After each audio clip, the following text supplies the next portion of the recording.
Do, do, do, do.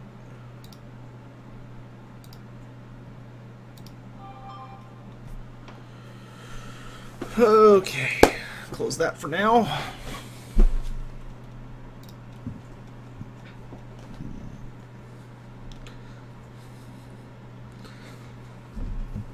Can you hear me okay, chat?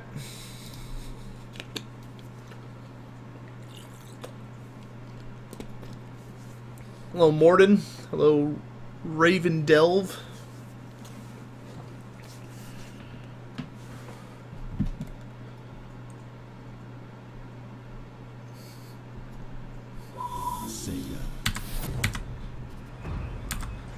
Hello, the Gunteraz.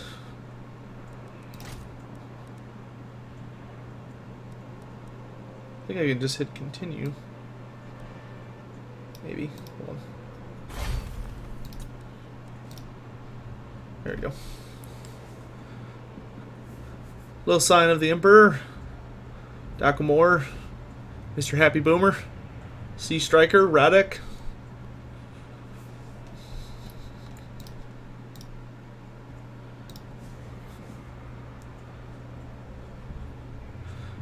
I will have to leave at some point to eat dinner. And I'm doing a podcast later tonight with Italian Spartacus. But other than that, I'm probably going to stream most of the day. Yeah, it is beautiful art, isn't it?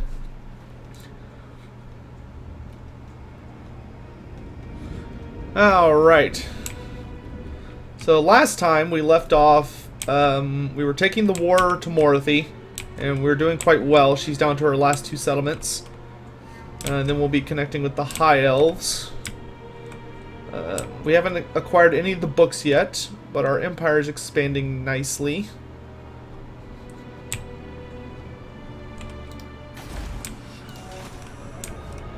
What do I think the next faction will be? Do you mean like DLC wise? Okay, walk off. We're gonna sit back north. Where is... there it is. Alright, and our conquerings are going well. We own 2 provinces now. Yep. Alright.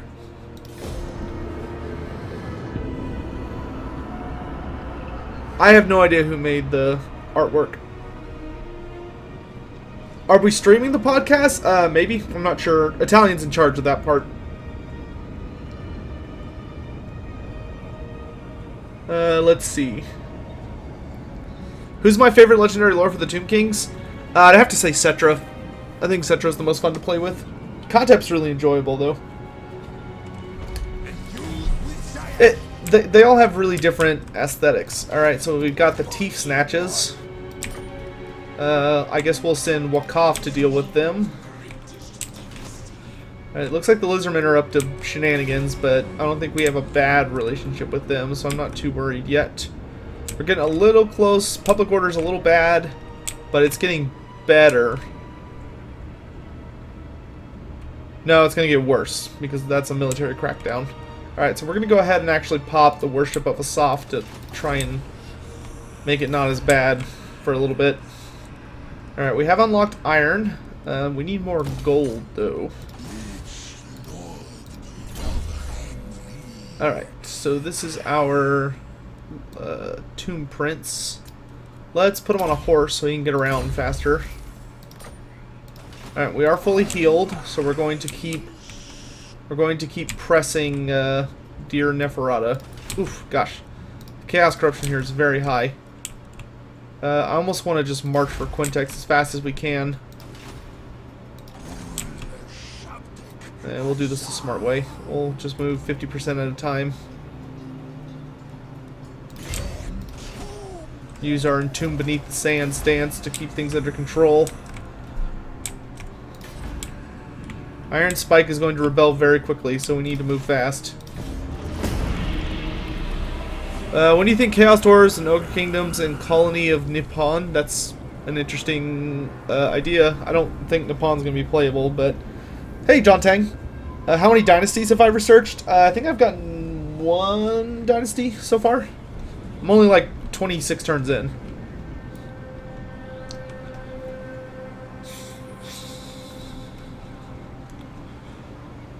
Would I consider the Tomb Kings canonically as a good faction? No, they're pretty neutral. They're kind of a bunch of jerks. Let's see. Yeah, I've only gotten one dynasty so far. Right, so Wakaf is going to go kill those boogers. Get them out of my lands. Let's do some more repair work here. So we try and stabilize everything.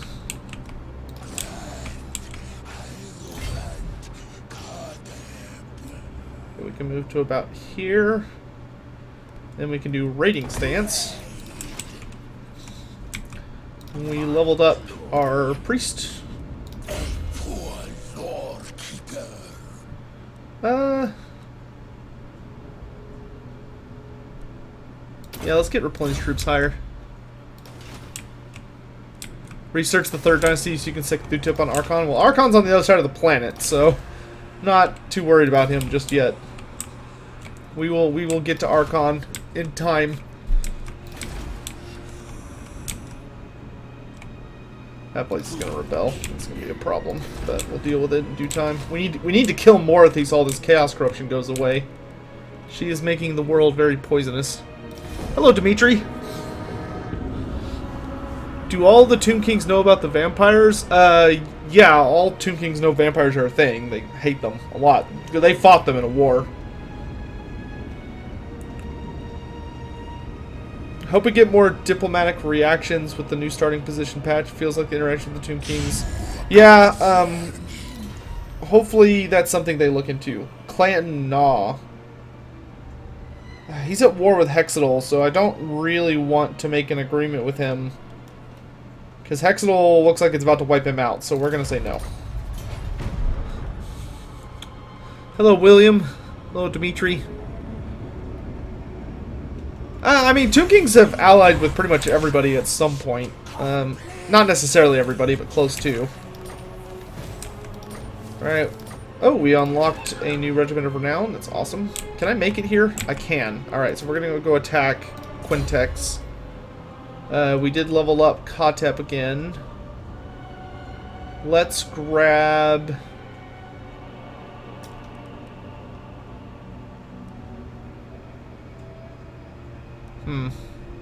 Ooh, let's grab Soul Binding. That's really good. That gives physical resistance to a bunch of our guys. And then let's go ahead and grab Tomb Protector. Alright, and we're going to march on Quintex.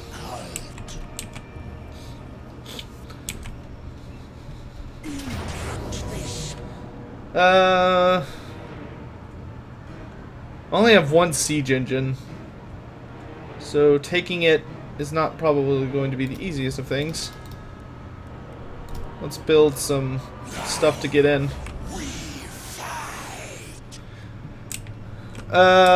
If runes capture the winds, why can't they capture the Wind of Life and have healing runes? Well, traditionally in dwarf literature, or the lore of the dwarves, runesmiths / lords do have the ability to heal wounds. That's something they're capable of doing. You don't see them do it very often, and you never see them do it outside of the books, but according to the lore, they can do it. Alright, let's go ahead and upgrade. See, I could get a new shop tea building, which would be nice. Yeah, I think that's what we want, is a shop tea. And then we'll grab that for some more money. And we're going to have this guy. Can you recruit anything? You can get a unit of carrion, I guess. Something a little... Araby looks like it'll be the next DLC race. Maybe. That'd be nice. I'm not counting on it, or betting on it, rather. It's one of those things that would be nice if it happens, but I'm not going to sweat over it if it doesn't. Alright, looks like Clan Gnaw is dealt with.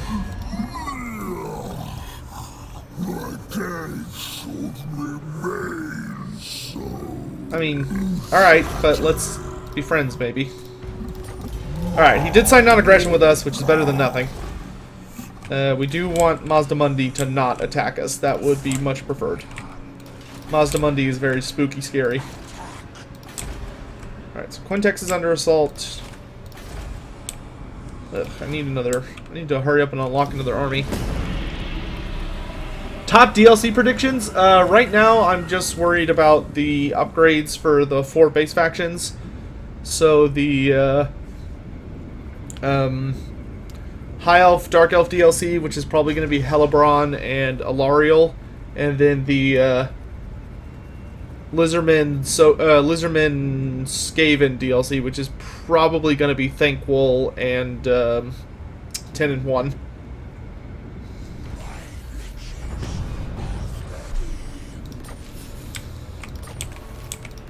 Alright, so we need to get rid of these guys.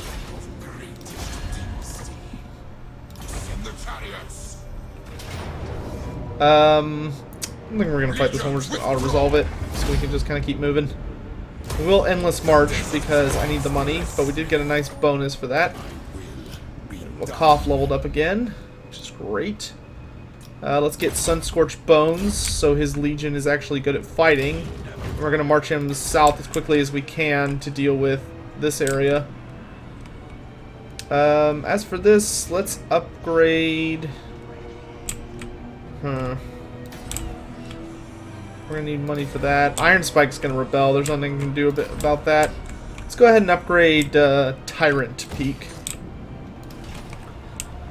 Oh, thank you. 10 and 1. Yeah. He's the prophet of Sotek.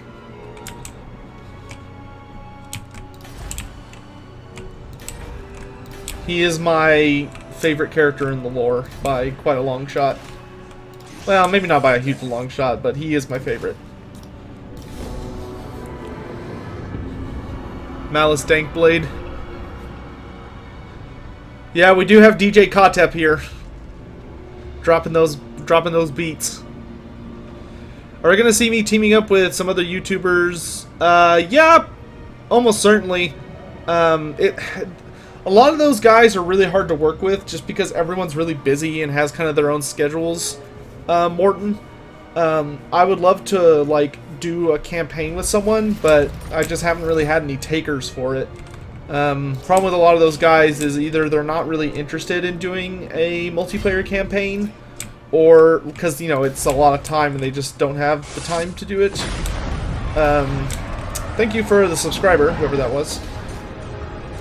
Or it's more of the case where maybe they already have someone that they work on that kind of material with, like Italian Spartacus and Turin kind of choose to work with each other on that.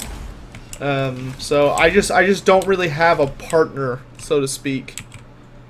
That being said, when the game comes out publicly, I'm going to be doing a campaign. It'll probably be head-to-head. It might be co-op. I don't know if we've decided yet, but I will be playing a campaign with Dov Plays, I think. Alright, I just need those. I just need to be able to get on the walls.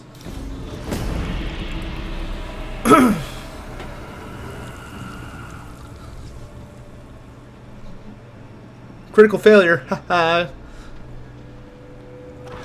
More of these come into play. Alright, so we're going to find an open field. This is actually better for us. What are my top 3 Warhammer gods? Including all gods? Sotek is my favorite god. By far. Followed next by... I'd say Nurgle is my second favorite god. And then my third favorite...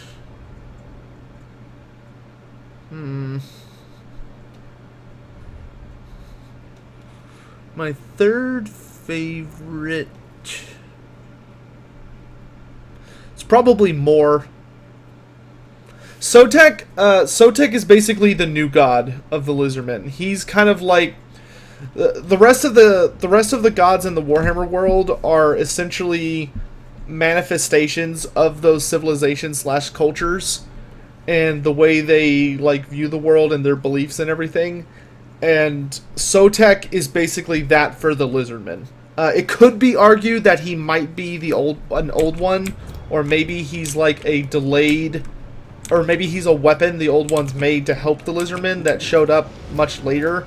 It's not really clear exactly what he is, But he's basically Sigmar for the Lizardmen, is the easy way to think of it. Especially since him and Sigmar showed up at the same time. It's believed by me that him and Sigmar are born from the same source. Which is to say that they're something more than they appear to be. What they are, I don't know. Games Workshop never really chose to expand on that, which I would have loved for them to, but they never did. But that's really the best answer we have now, is that they're just something more. Alright, let's kill some Dark Elves here.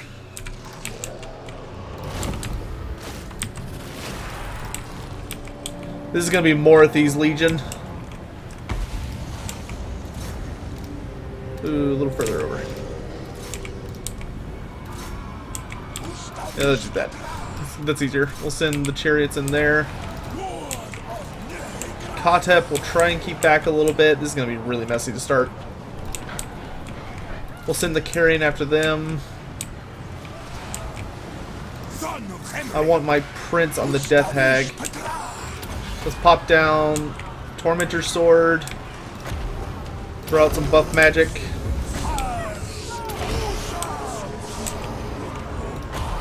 Upgrade the archers a bit.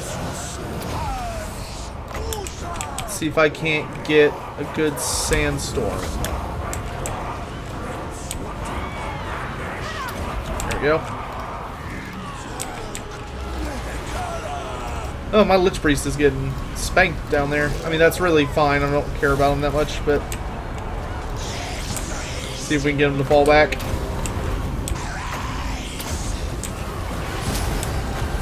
I can throw down some defensive magic on him.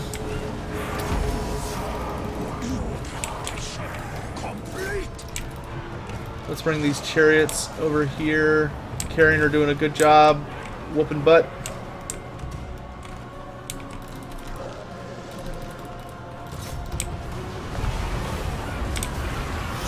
He'll live. Not by a lot, but he'll live. Alright, we're just gonna go ahead and pop this just to lower their melee defense and make it so that we can chase these angry ladies out of here.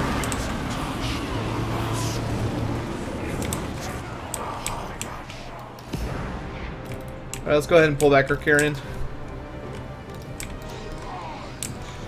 Alright, Morathi's dead. These Witch Elves are getting pushed out, as is the Death Hags. I think we're good on that account, so we're going to go ahead and restructure our Legion here. Don't know how some of these units got deselected. It's kind of weird. There we go. Positions, everyone! Positions! We'll have the chariots make sure she leaves.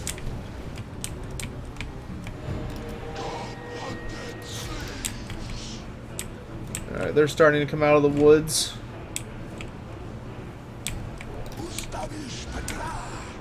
Ustavish Patra.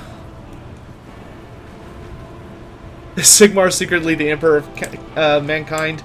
Maybe. I've always heard the fun fan rumor is that he is the he's one of the Lost Primarchs. It seems to be the most popular rumor that I've heard. Really wish this bitch would run in the direction I want her to.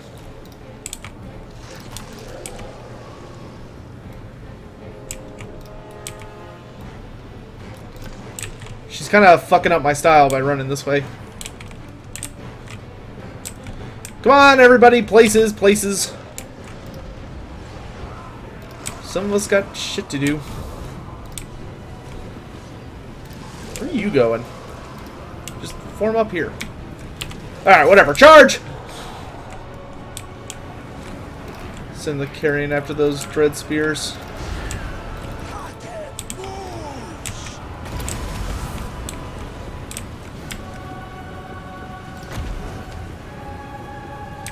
Let's see, let's buff some of our better units. We'll send this Tomb Prince after that Dreadlord. Oh, my Lich Priest died. Eh, that's annoying. I really wouldn't call it more than annoyance, but no, no, no, no, no, no. Do not shoot him. God damn.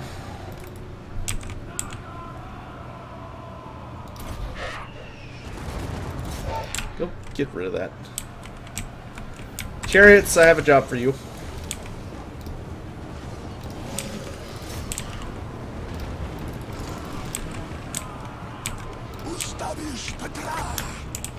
Alright, let's get a lay of the land here a bit. Let's go ahead and throw down one of these down here.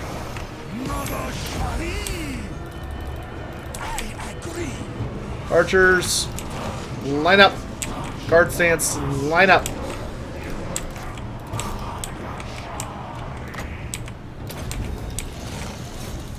On some archers.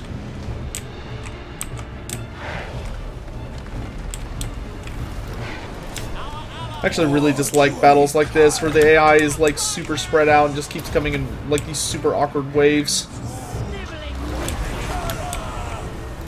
Just throw down some vortexes.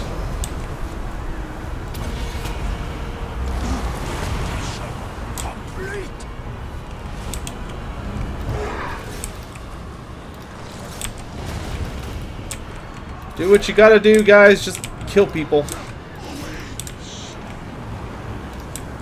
Ugh, I took a lot of damage. Just gotta keep them buffs flowing. Hey, Atticus!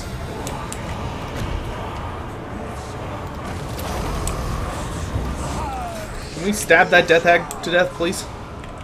Somebody? Anybody? Let's let the Tomb Prince keep on the Dreadlord. Send forth my legions.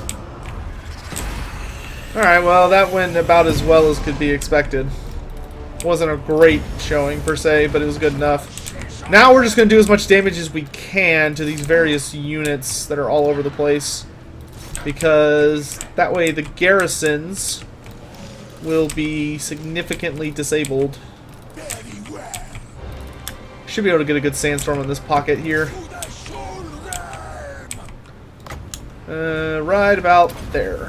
3, 2, 1. It was a little early.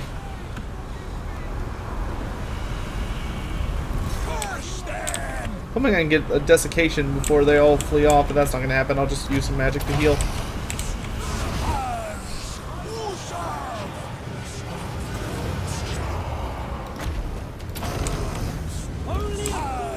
Do TK have any special interactions, or do they just lie in their tombs all day? A lot of Tomb Kings do not accept the fact that they are dead. They very expressly refuse to acknowledge it or admit it. And so, yeah, they still host parties and they do all the things that they did in life. Because they are basically, either they have not noticed they're dead. Some of them haven't.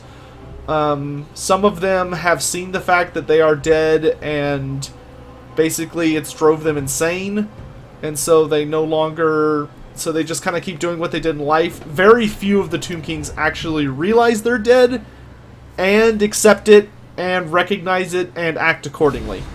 A lot of them have been forced to go back to sleep by Cetra, but there's a pretty decent number at any time, given time, that are awake. Would the Lizardmen allow someone like a human or elf that wanted to live among them if the outsider didn't do anything to piss them off? No. They would allow humans or elves to live nearby them, and they would, like, ignore them, but they would not allow them to live with them, because that would be in violation of the Great Plan. Plus, they would inevitably do something to make the Lizardmen mad. That's just kind of the way it goes. Do I think Tomb Kings can take over the world, or would the limited numbers be a problem? No, Tomb Kings could probably take over the world if they really wanted to. The problem is that Tomb Kings are so fractious that they would end up declaring war on each other or backstabbing each other really quick. So they could not successfully take over the world, no. Strangers in a strange land. Okay, we'll come back to that. We've got some angry Chaos Warriors there, which is no bueno. But I will go down here, which should stabilize this province. We do have the ability to recruit Ushabti now, which is awesome. Sildrator is still kind of in a rough spot, but we're doing what we can. Quintex should be vulnerable now. I'm trying to think of the best way how I can bust... Well, I know how I can bust open the gate. Alright, let's go ahead and attack. Are the Tomb Kings considered a bad raid? If Chaos came out in a really big swath and like it was everybody do or die, the Tomb Kings would side with the good guys because they'd rather be alive. Like they're not interested in being... They don't like Chaos, I'll put it that way. They could be convinced to maybe work with the Chaos Army for like a mutual, mutual enemy. But for the most part, they would rather be left alone.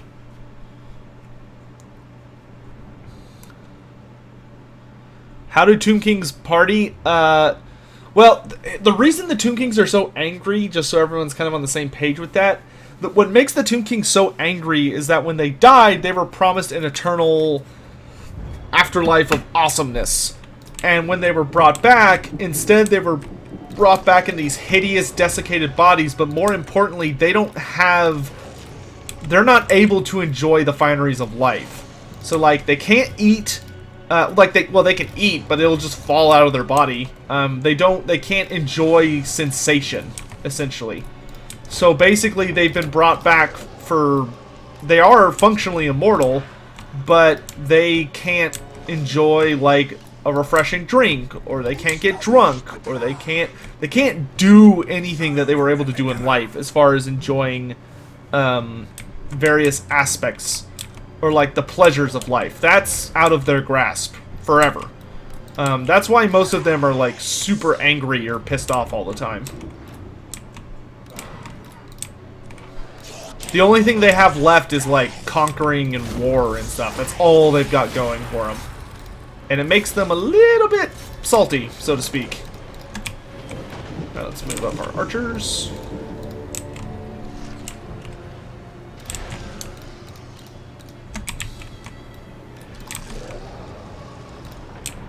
Alright, the Casket of Souls is more than capable of busting open a gate fairly quickly. Can a Tomb King bone people? Probably not. I'm sure if they, it depends on how they were mummified, but probably not. God damn it.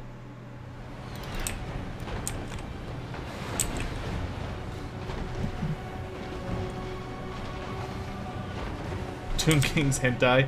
Oh, Lord. Alright, we're just going to start throwing down some boofs. Make our archers a little bit better at their job.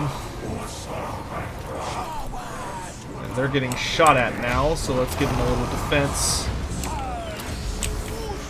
And we're going to bring Kotep up nice and close to the gate so he can be throwing down buffs. And maybe we can get a nice sandstorm or not. Alright, let's bring in the Carrion.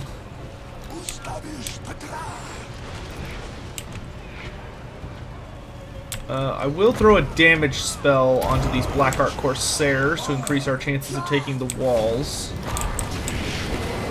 We're going to throw down some damage increase magic there. Alright, the Carrions are almost here. We're going to spread them out and move them over the wall. And goodbye. Great job. And then we'll send them after those guys. Alright. And the gate should be open fairly soon. We'll throw down that melee debuff from the Tormentor Sword. And let's throw down another debuff over here. That'll lower the melee attack and melee defense of all these units. Probably one of the better spells in the Lore of Nehekara, honestly. It's a really nice AoE. Why isn't this gate open yet? Shoot! Alright, we're gonna go ahead and send our warriors up the various towers, I guess. nothing better to do.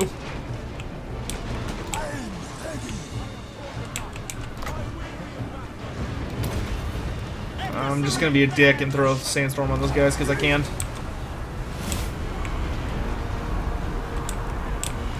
I'm actually gonna have my Tomb Prince knock this gate down. I'm getting tired of waiting. Finish it off. Alright, things up here are going well. This is madness. We've won this side of the wall, which is swell. Only a fool would stay. Get out of here.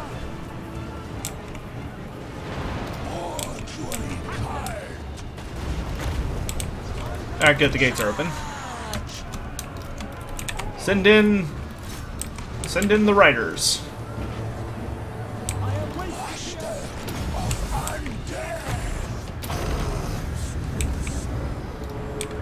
Alright, let's bring the Carrion in to attack here. We'll send our Lord and Hero. Actually, we'll just send the Prince to deal with that guy.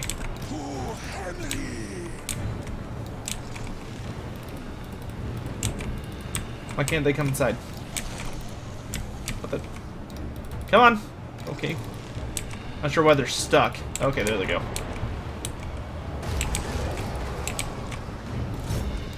Alright, there's the mass break. We'll just cast some spells to get some easy heals.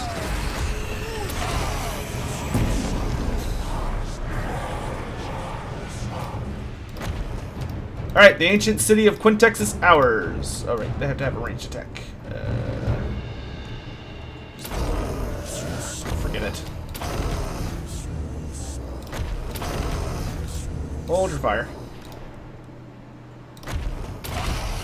It's just good to cast that a couple times to get some free healing on your lords.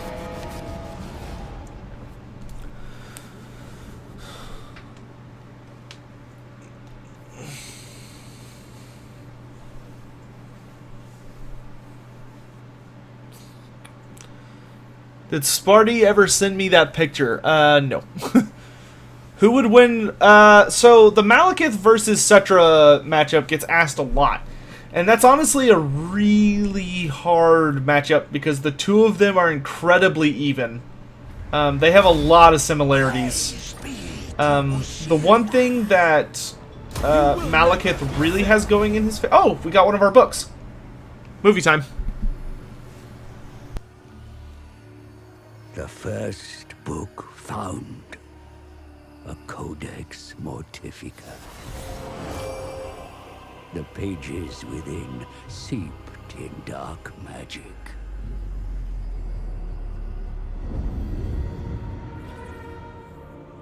The hieroglyphs match those upon the pillar.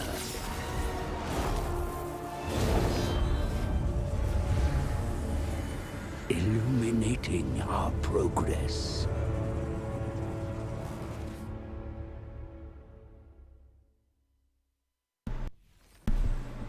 Alright, so we've acquired the first book of Nagash. Which book did we get? We got the sixth book of Nagash, which unlocks the Lich Priest of Shadows and gives 20 winds of magic to all Tomb King armies, which is great for great for Katep.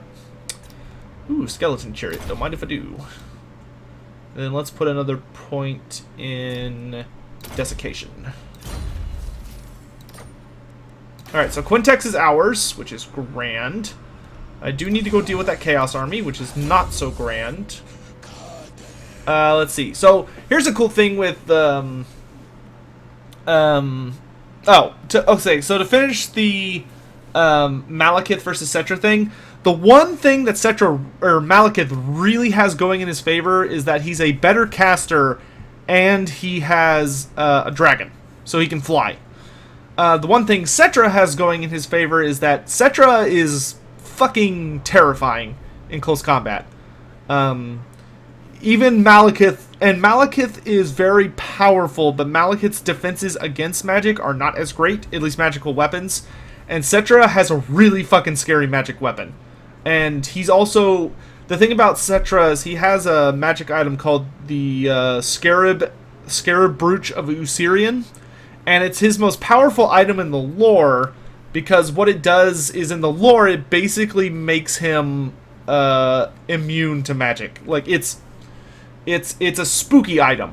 And that item is the reason that when Cetra and Nagash fought each other during the War of the Dead, when Nagash came back to life, Cetra whooped the shit out of Nagash.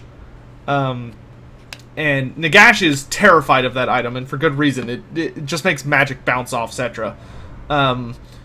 Unfortunately, he doesn't seem to have that item in Total War Warhammer, which is a bummer. But hopefully it's an item you can at least get playing his campaign, though I haven't seen it yet. And I played a pretty good amount of Cetra on my own. So unfortunately, I think they may have let that item out, but maybe they'll add it later. It doesn't even need to be a quest battle item. Like, if it was like one of Tyrion's extra items, I'd be happy to see that. As far as, like, the overall matchup, honestly, I would probably give it to Malekith. Malekith just has more stuff going in his favor. And the dragon is a really big deal. Like, Cetra would probably kill Seraphon, but Malekith would probably kill Cetra. And then Cetra would probably explode into a swarm of beetles and eat some of Malekith, and Malekith would get super angry and go home, and then Cetra would come back to life in a month. Alright, so anyway, so you can specialize your Tomb Prince to be one of three kinds. You can get the Cultist Prince, which affects enemy, which makes him more immune to magic and takes away magic from the enemy. There's the Heir of the Chariot King, which is the second son who... and this is based on how he was born. If he's first born, he would have been given to the Mortuary Cult, which is why he has magic resist and all that. If he was the second born, he would have become king, so he would have been heir to the throne, which gives him a leadership buff and increased leadership buff size. Or royal lieutenant, which is the third or younger son, which means he would have just been a basically Tomb Prince for his entire life. Because I'm using my guy as a bodyguard, we're going to go for royal lieutenant.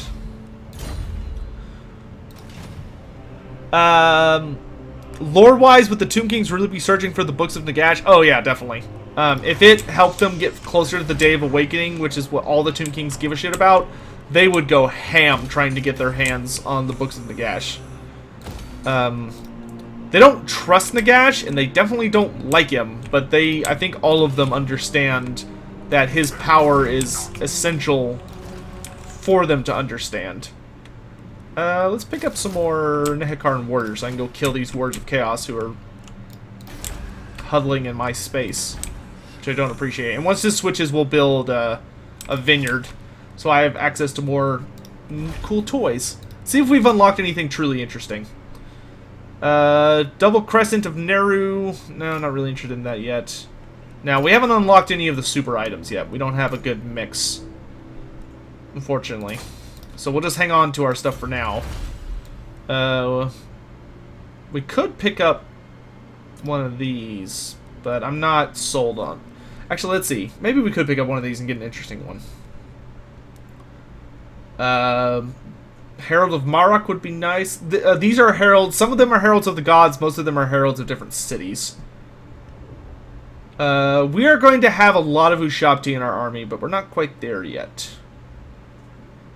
Let's get the Herald of Joff, which gives the Death Blow ability that, like, Slayers have. It gives it to a lot of different Tomb King units in the army that you place it in, which is a really neat upgrade. Alright, we're not going to buy that upgrade yet, because Chaos is probably going to come over here and slap us. Your jungles will be safe, Lizardman. Simply make the pact.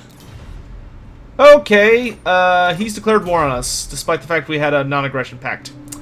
That is a big problem. You radiate ignorance.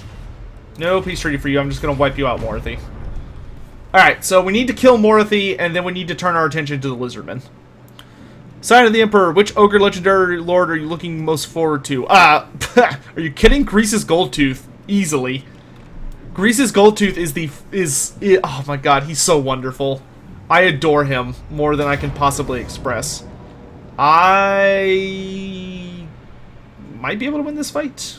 What kind of wizard is this? It just says wizard. Oh, it's a fire wizard. I don't know about a fire wizard. I mean, he's just gonna raise it. Let's see if I can win it. I don't think I can, but I'll try.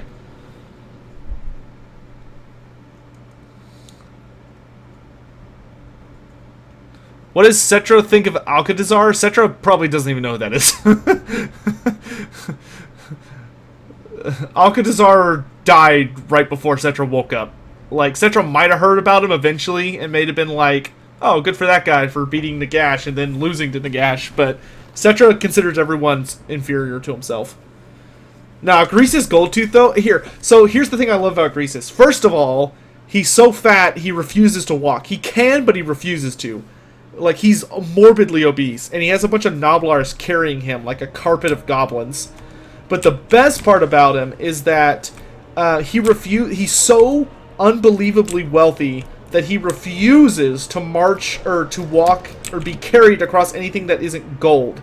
So he has his Noblars constantly laying down a, like, carpet of nothing but gold so that he can proceed. So they're always constantly pouring out gold in front of him, and then someone behind him is picking it up. And even better than that, he's so hilariously rich that he has a special ability in tabletop where he's able to bribe enemy units to basically, like, break their allegiance, because he's just like, look, have all this, like, ridiculous money that I don't even care about. Now, Greasus is my spirit animal. Like, he is amazing. And also, his series of titles are amazing. He's kind of like Cetra in that both of them have a ridiculous amount of titles. Except for, whereas Cetra just has, like, a nearly endless amount of titles. I think, I actually literally just read, to name all of Cetra's titles takes a little less than 2 hours. Greasus does not have nearly that many, but all of Greasus's titles are backed up by a story. Is he about to fireball me? Yep. I don't think I can dodge it. I'm going to try to dodge it. Ooh, ride hard and fast. Ooh, nice.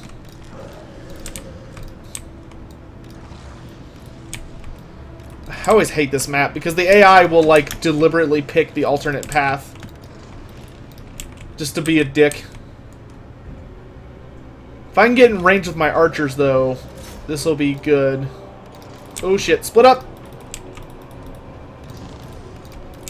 Fall back! Fireball incoming!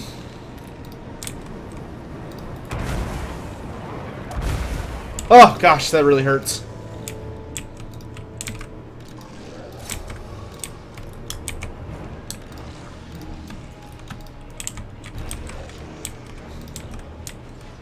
Alright, we're just gonna have our archers mow down these cavalry.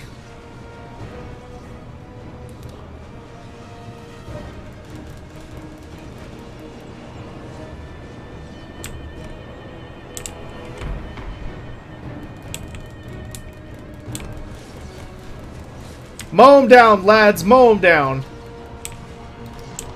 If I'm lucky, I'll be able to lure these warhounds into a fight, because Nehekar and Horsemen will beat them in exchange. These guys are about to break. Let's go back around this way, actually. Alright, we're going to move our archers to about here. Okay, we can turn around and charge. And we're going to catch them in a side charge, which will be good. So they're not going to get their charge bonus. Which isn't that great anyway, but hey, everybody counts, right?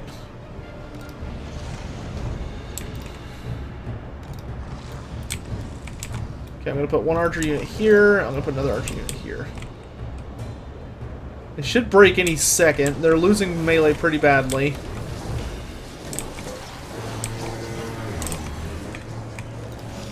And they're going to run back into the enemy army. It sucks.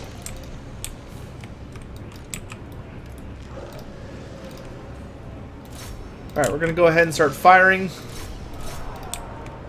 If I can, I'd like to put some volleys. You can't shoot over that rock. Are you serious? Ugh.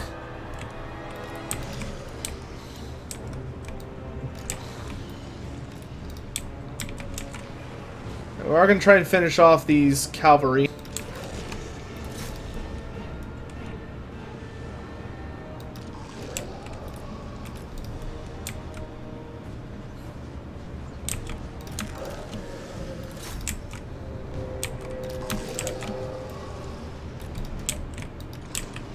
do want to get... We need to lure them back into bow range.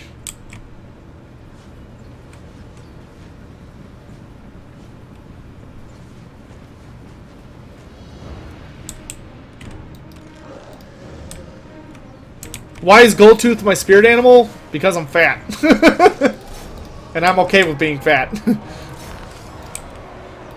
It's more of a joke than a reality, but Greases is just disgusting. And I just love that he's so, like, cavalier about it. He's just gluttony manifested.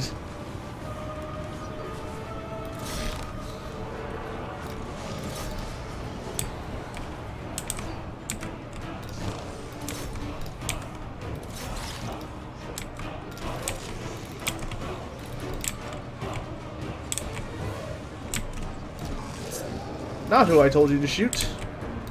Alright, good. We shattered the Warhounds. We don't want to allow the Marauders to engage until I want them to engage. Hey, how about you fucking do what I told you to, huh? God damn.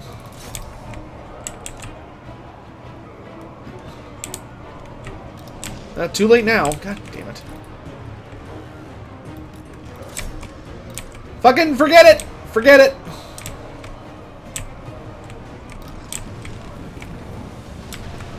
Hopefully we can push through. Yep. See ya, lamos!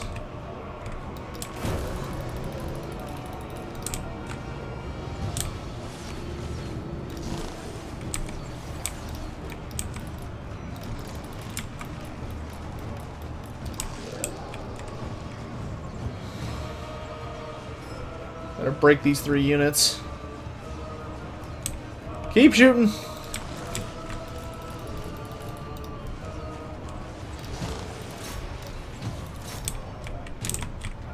See if we can get rid of these horsemen once and for all.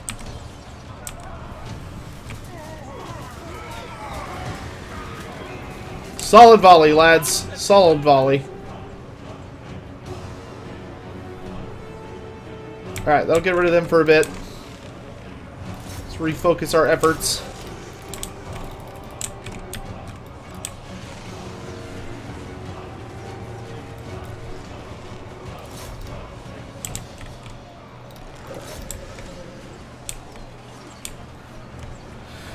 Well, we're definitely going to lose this, but at least we'll go down fighting.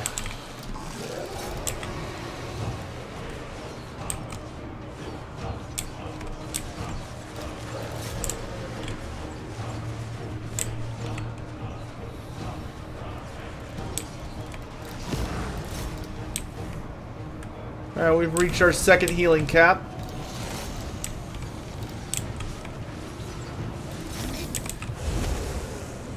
Whoa, whoa, mass crumpling. 4, 3, 2. I didn't make it. If you time it right, you can sometimes get through Shabti Summon on a garrison, but most of the time you can't, because your army will mass crumple too quick.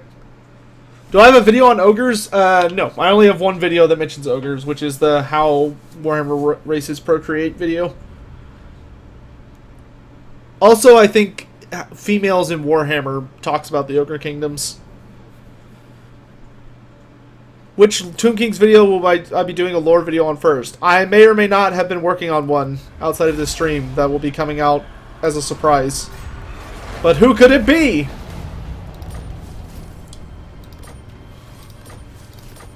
That's for me to know and you to find out.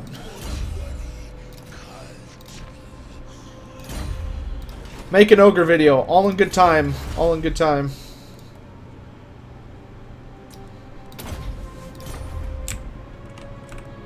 If I believe in myself, can I become a gold tooth too? Presumably.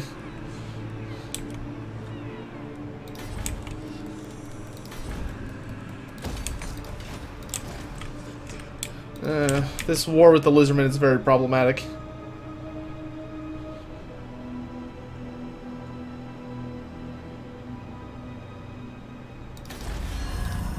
I really don't want to be at war with you, Mazdamundi. I've got bigger fish to fry, but if you're gonna make me do this, I guess I have no choice in the matter.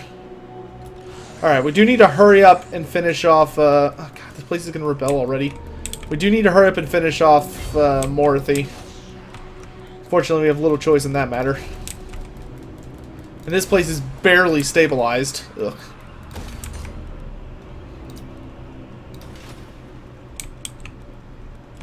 This campaign is not going very well. Most of the time when I play a Kotep campaign, I've been pretty good about avoiding war with Mazda Mundi. ETA on the Kislev video? Oh, I have no idea. I try not to do ETAs because I almost never make them. Unfortunately, sitting down and writing is really hard for me to do these days. It sucks. It's a fact and it sucks and I hate it. I hate everything about it. I wish I was able to just fucking like BS my way through it and have a good time, but I'm not able to do that. Like, not only does it take a lot of work, but it's just really hard for me to just sit down and write without getting distracted or getting anxious or what have you.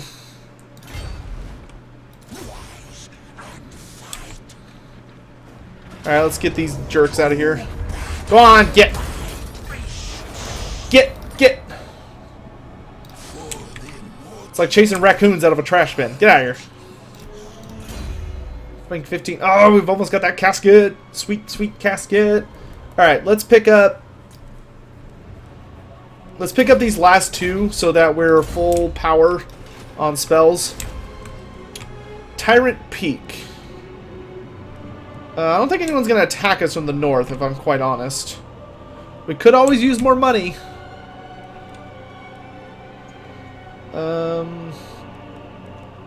Nah. Yeah. I'm very undecided. Yeah, let's get more money.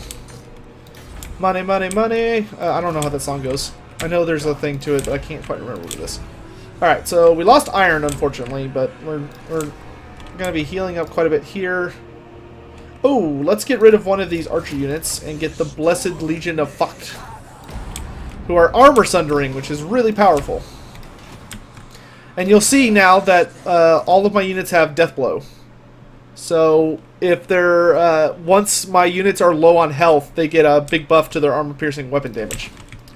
Isn't that fun? They just released a book called The Rise of Nagash. Yes, I have it. None of those are new books. They're old books. They're like an entire series, but instead of buying like all 3 books and a couple short stories, they just put them all in one book for you. Trade agreement with the elves. I accept. I need more monies. Sigvald's novel is already out. It's been out. Yeah, so is The Sundering. The Sundering series is Malekith, Elithnar, and Kaldor, which were 3 different novels that make up an entire trilogy. It's basically like buying the Sundering book is basically like buying the which is funny because they used to call it the Malekith trilogy, but buying the Sundering trilogy is basically just buying like the Lord of the Rings, but like buying all 3 books at the same time. You're not actually buying new books. You're buying older books that they have remade, which is fine. Like, I'm okay with that. I don't think anybody's not okay with it. Alright, I want the Ushabti to go with Kotep. I guess we could put a... Yeah, we already have 2 chariots in this army. I'm not going to worry about that army just yet. We're just going to kind of keep them there to stabilize. And if the Lizardmen attack, this is the best place to reach anywhere they might hit us. At least until we can get the Lizardmen to back off. Though if the Lizardmen don't back off, I will go after them, because there is another Book of Nagash here in Hexadal.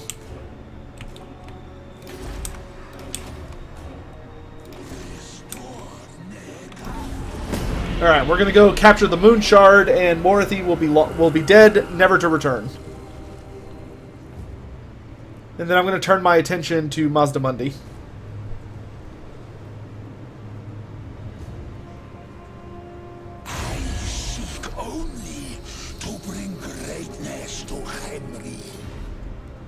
Okay.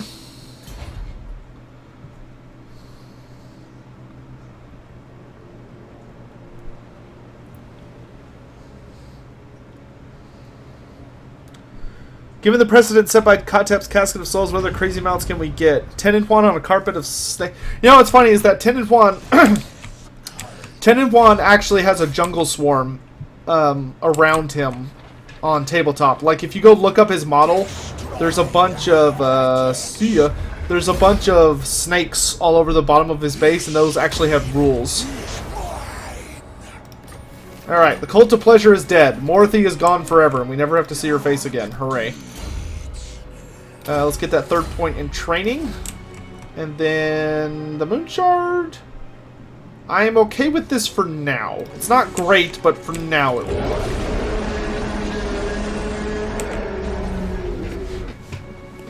I pronounce it Kimry, but I never... Oh, Justin, thank you. How to have an ogre baby.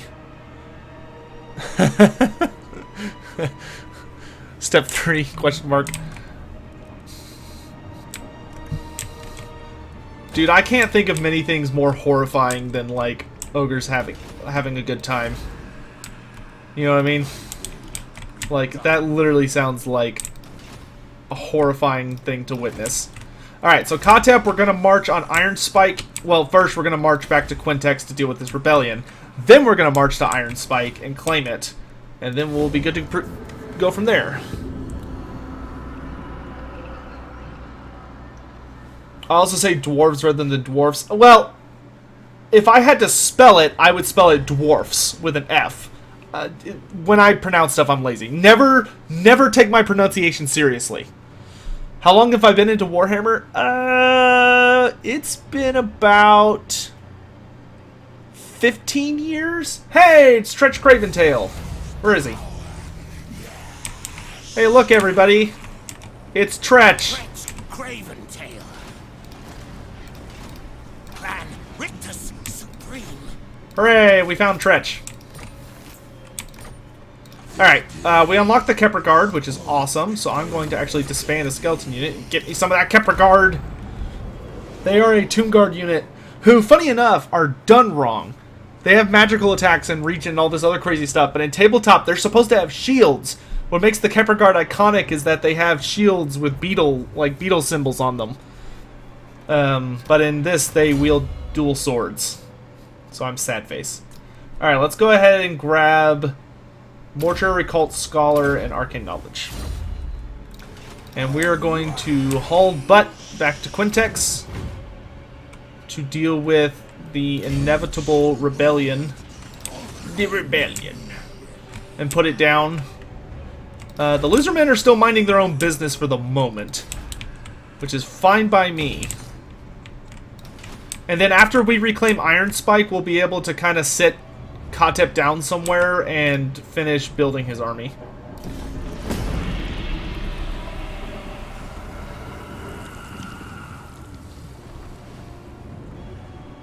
Has Crookback actually been added in Mortal Empires? I don't know how much I'm allowed to talk about, but I'm going to say yes to that one. No, I have not played Treach yet. Treach is a no-touch right now.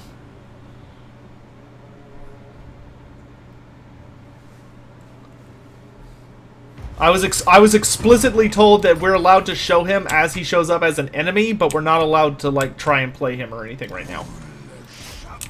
Either, I'm not sure why. Maybe he's, like, not ready or something.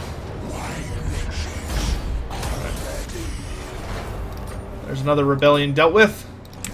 And now we're going to march for... Oh no, he's heading for Iron Spike, isn't he? We have to race him there. No, this is mine!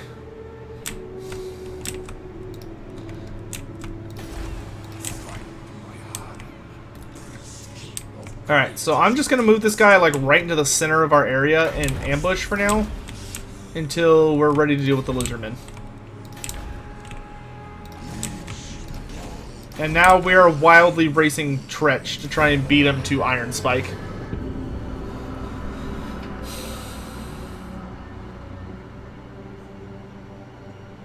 Warhammer's better than Warcraft. I think so. But I think anyone's entitled to feel their own way. Blizzard has treated their IP much better than Games Workshop has treated fantasy. I'll tell you that, though.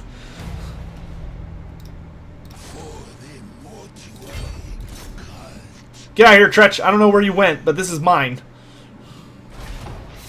No, he beat us here.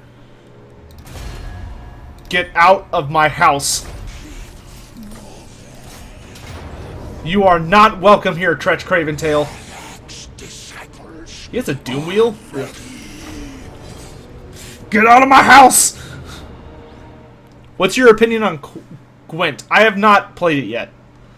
I need to, because I've heard amazing things about it, but I have not had the chance to play it.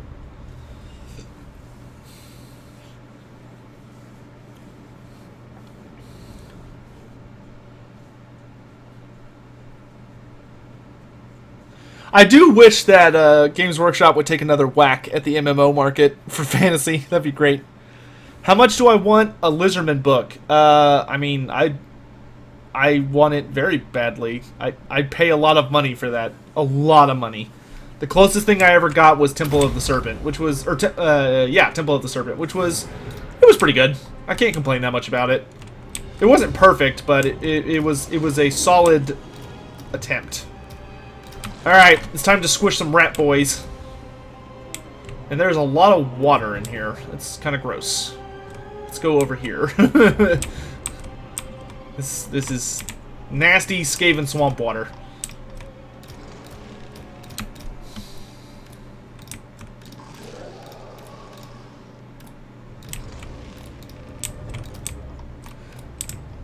Kotep is on a chariot now, though, so he's a little more pimped out. We haven't quite got his DJ stand yet, but he's getting there.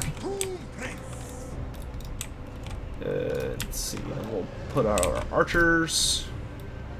We do have a doom wheel to deal with, which is going to be annoying, but I think our chariots will be able to slow it down enough that our archers can mow it down.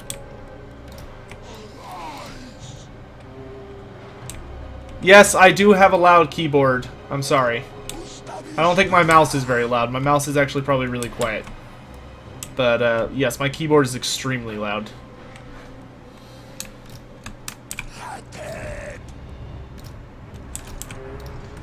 And I apologize for that. I like loud keyboards, and I bought this before I ever considered streaming. And then Turin kept being like, you should stream, you should stream, you should stream. And I was like, fine, I'll stream. And then everybody complains about my keyboard now. And that's the end of that riveting tale. French Craventail? A lore question. Arch Warhammer mentioned in his lore video about the Tomb King there's a city where the living and dead live together. That is outdated lore. That is no longer accurate. There used to be a city where, yes, the living and the dead did share a space, though it was more like... they didn't enjoy living together. It was more like... It was a mess, is what it was. That's the best way to describe it. It was a mess. But Games Workshop got rid of that, going into 8th edition. See if I can wail on this stupid thing. Actually, you two trade. And we're going to put these two archer units, one of which is the Legion of Focht on the Doom Wheel, and the Legion of Focht has armor sundering, which is great. I don't know where you are. Hey, Treach! Have a sandstorm. See ya! Sucker! Haha! Alright, let's give an anti-large bonus to my chariots. And give them physical resistance. While I ride around like a madman.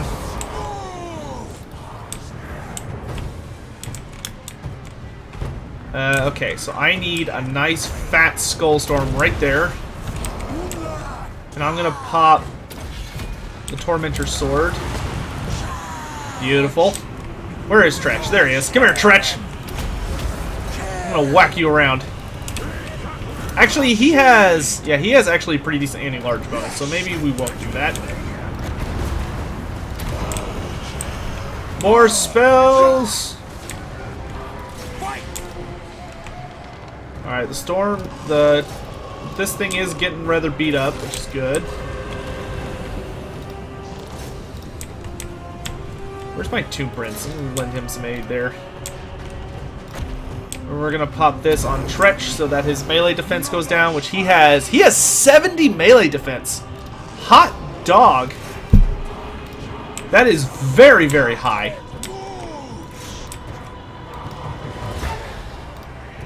The Legion of Thought. Alright, we've almost got this Doom Wheel. Actually, I'm gonna ride back this way. Riding around like a hooligan. Alright, they are staying on him, at least somewhat. Stay on that, Doom Wheel. Do not let it get away. I don't really see a great place for a sandstorm. There's a slightly better... Whatever, I'm just gonna run through these Skaven. Whee! What is going on here? Warpstone armor. Ah, Treach must have a nice item upgrade. Let's upgrade the Kepler Guard here a bit. Where's my Tomb Prince? Come butcher this fellow. Alright, we do want to get... looks like his army's shattering. Okay, I'm gonna ride in here to help out with this. I'm gonna lower his melee attack. I think the entire Skaven army is shattered except for this Doom Wheel. Which I'm going to give... The Tomb Prince has this, which gives it Rampage and lowers its melee attack. So that'll keep it stuck in battle until I can explode it. Yeah, the entire Skaven army is shattered. All that's left is Treach. Izzy, you should know better than not to expect heroes as playable characters, because there's already been a number of heroes who have been upgraded. Alright, we won, and had actually a pretty nasty amount of casualties. Like, we lost a quarter of our army, which is not an insignificant amount.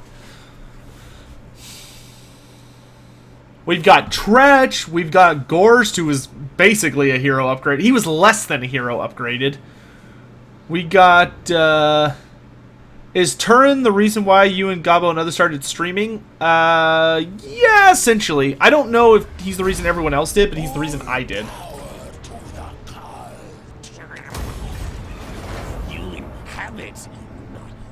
Craven by name, turning and running away under the auspices of coming back with reinforcements. It is just running away, and the mark of a coward to boot. Plus 12 leadership and plus 12 speed, and plus 5 leadership in subterranean intercept battles. That's pretty awesome. That'll help against further Skaven battles.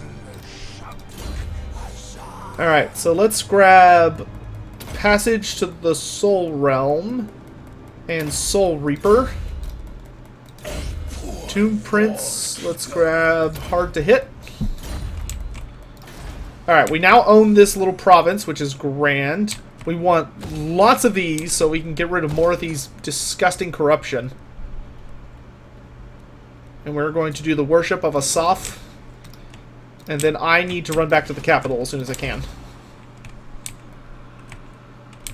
Alright. So, basically, I have a war on two fronts right now.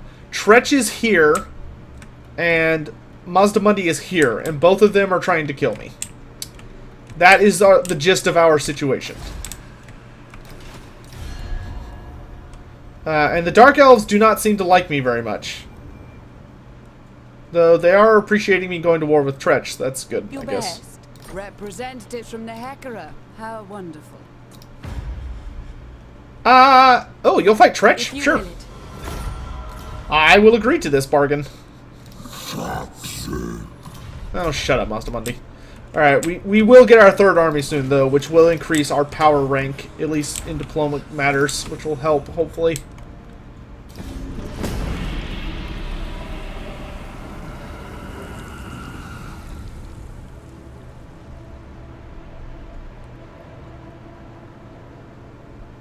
Gorak does seem likely as the Itza Lord. I do agree with that. Tenenhuan could appear anywhere. Like, he could be in the Southlands or in Lustria. It's kind of a toss-up.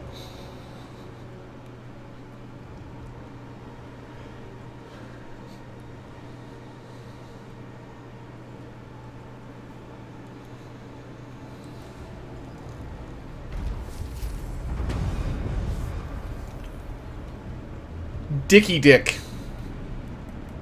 Look at that naming convention from CA. Dicky Dick. Grand. What inspired writing CA does over there. Truly ahead of their time. Ugh, my god.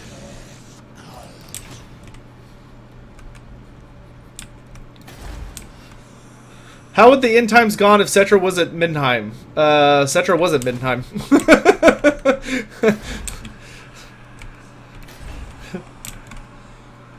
Cetra was definitely there. He's the reason that Nagash was able to get past Throg's bestial horde. He decided to help Nagash out. But no, Archaon would beat Cetra. That would not go well for Cetra. Especially since Archaon has the ability to wield fire. Which is kind of an insta-kill against poor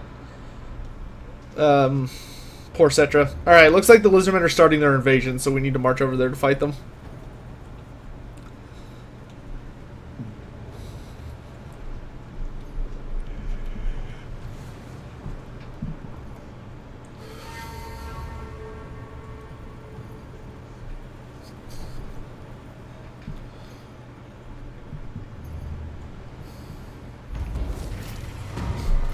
Alright, we got more Chaos Rebellion. Magic Unleashed!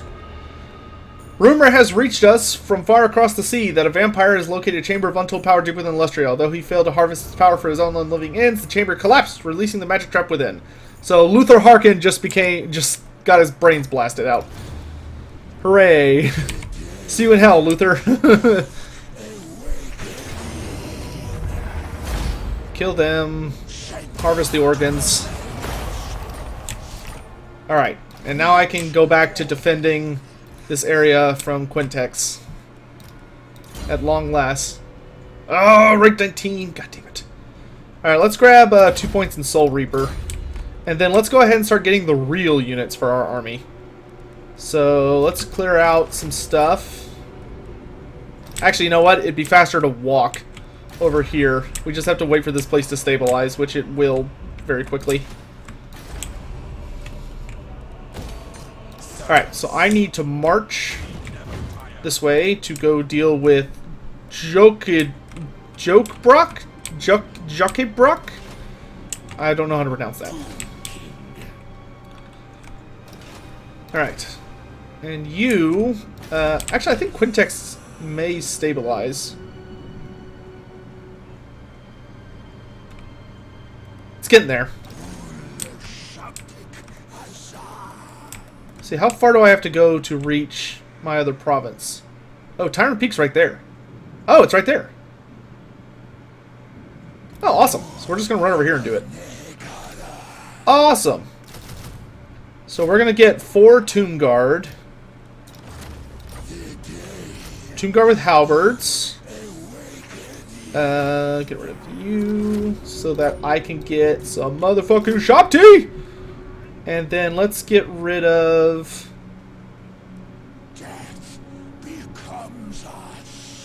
Let's get rid of another one of these and grab a Screaming Skull Catapult. Fuck yeah. Now we're getting a real army together, boys. Can you recruit anything interesting? No, not yet. Who is less likely to be a DLC faction, Albion or the Vampire Coast? My vote would be with Albion. Albion seems hilariously unlikely. Why weren't the incarnates of high magic or dark magic at the end times? Because those aren't actual lore. Those are not one of the 8 lores. High magic and dark magic are a combination of all 8 lores, with little tweaks. But that's why you didn't see incarnates of any of the other lores. The incarnates are only tied to the basic 8 wins.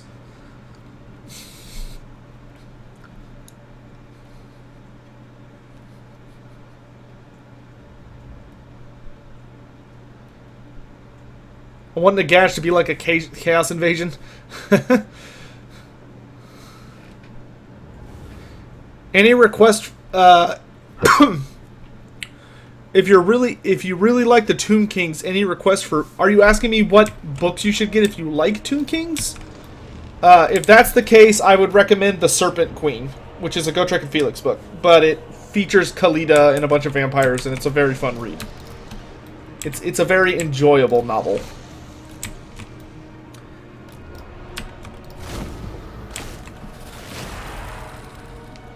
Alright. He doesn't have a lot. He has Saurus.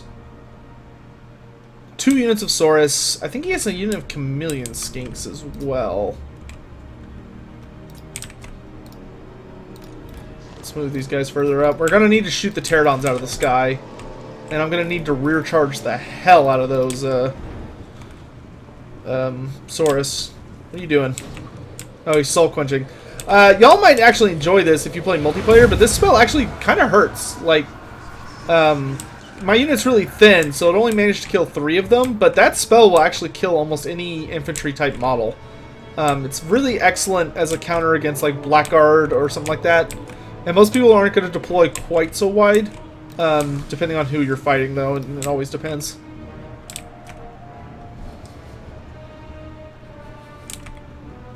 Felix has a type of... Felix has an implied romance with a... It's not really a romance. It's hard to describe. Felix has a... interesting series of conversations with a Tomb Herald, not a Tomb King. Ow!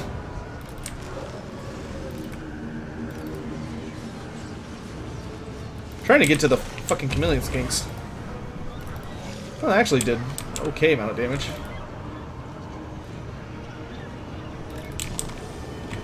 Alright, go get those chameleons.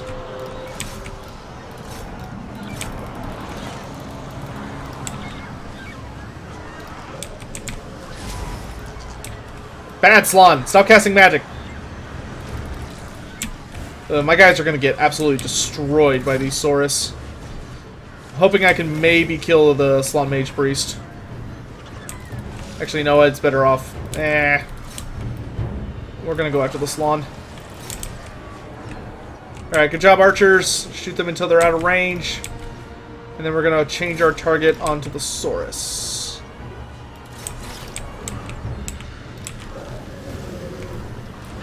His AoE attacks really hurt. Surround him! Surround him, I say! Now poke him! Poke him with all of your might!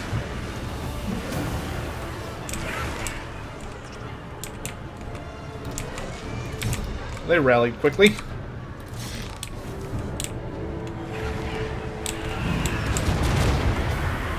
That was a miss, but okay. We may die here, but we're going to take as many with them as we can. Or as many of them with us as we can. Alright, we've reached the 2nd tier. Keep firing!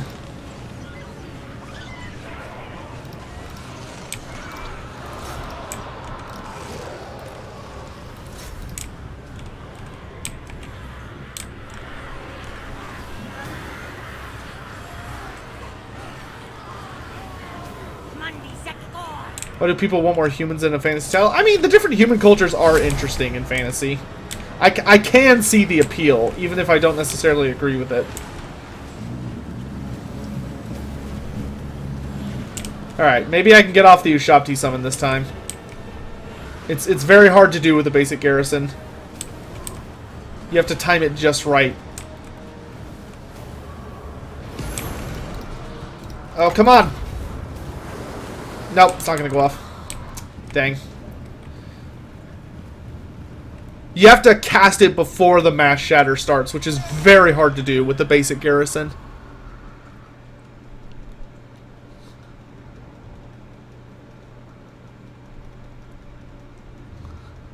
Izzy, quit being such a Debbie Downer. Dov, I'd be happy to fight him. Italian is too busy doing his own stuff. Also, Dov, I've told chat that you and me are going to do a co-op campaign. Or a campaign that involves both of us. I don't know if it's going to be us fighting each other or fighting the AI. But I have told everyone that's happening. Oh, you should have taken that city, son.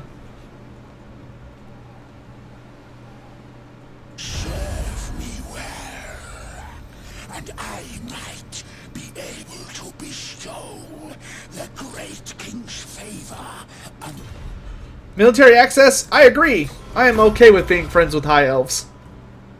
They don't... I think they maybe have one book of Nagash, so they're not in my way.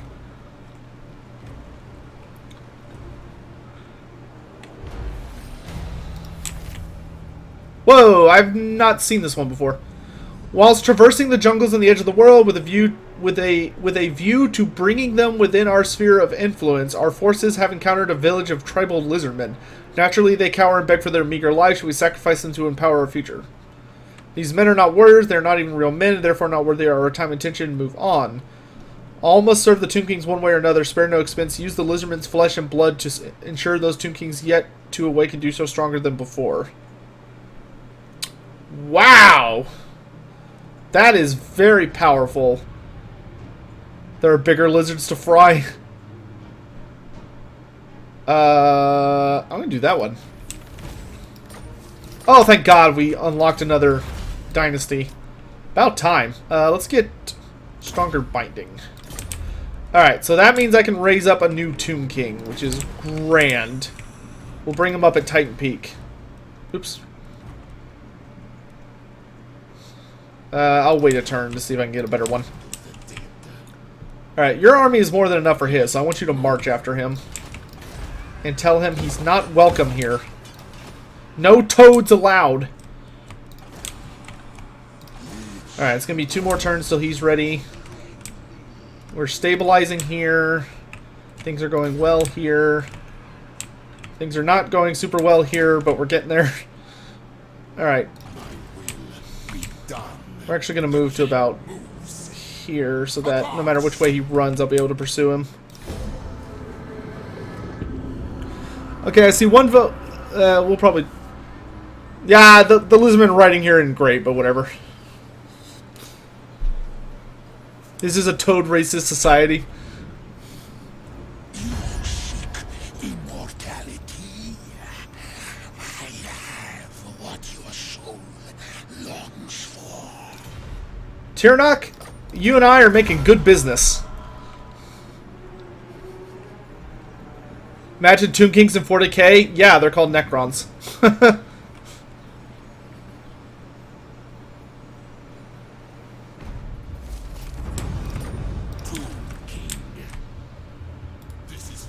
We need to chase them out. I don't need any more fucking lizardmen in my area. Don't need that yet. Let's upgrade Grey Rock. Sure, right now.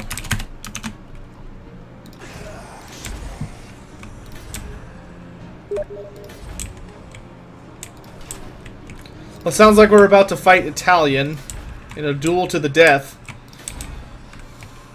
See, if I beat him last time. Let's see if he can claim vengeance.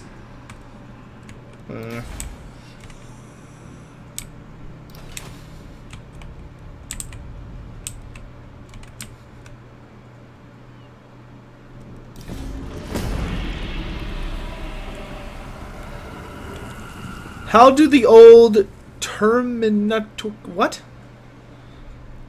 Are you asking about... Oh, hey, that didn't look good. Was that Mazda Mundi? It looked like Mazda Mundi.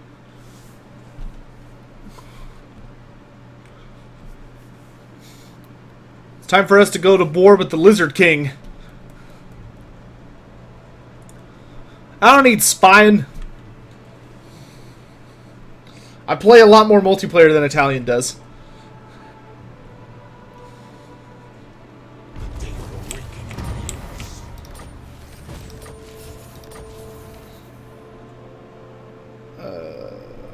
Commission a Necrotect, okay. Alright, let's finish up this turn and then I gotta turn off my mods. Alright, so we want that one.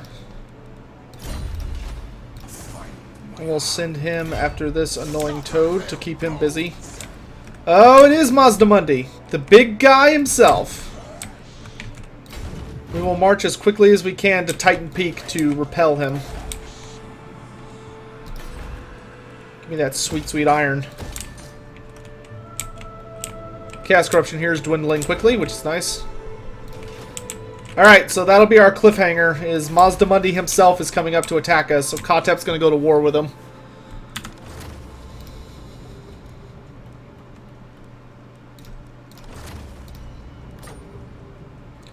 Alright, I now need to shut my game down.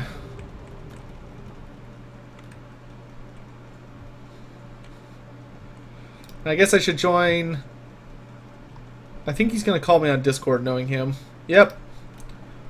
Right on time. Oh my god. It didn't even ring, I just heard you pick it up, and I was like, ah.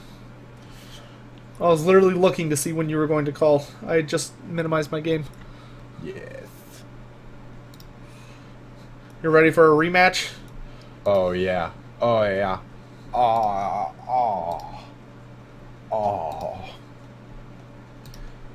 I went Tomb Kings last time. Do you want to play Tomb Kings this time? I'm fine with whatever.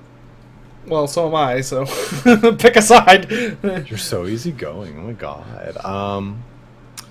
I'll do Tomb Kings this time. Okie dokie. There's a fight at the bike racks. Oh.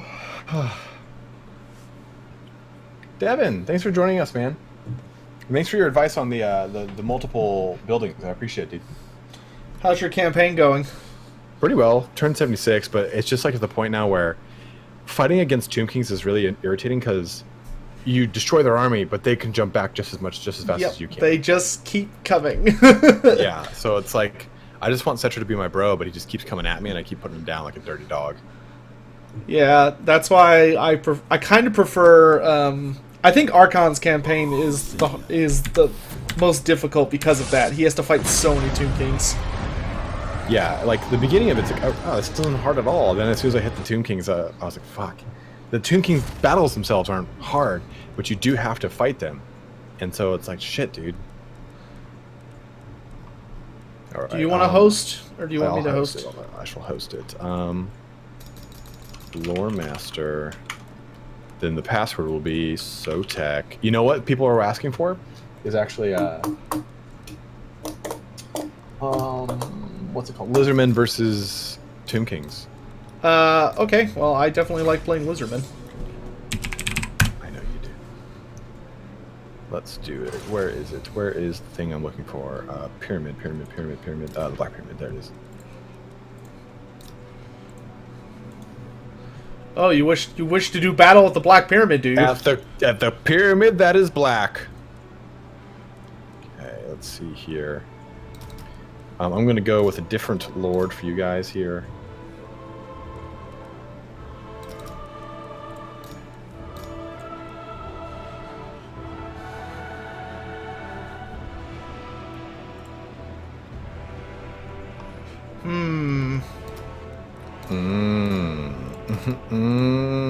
Are you ready? Are you ready? I'm trying to think which of my builds I want to take. I'm not ready.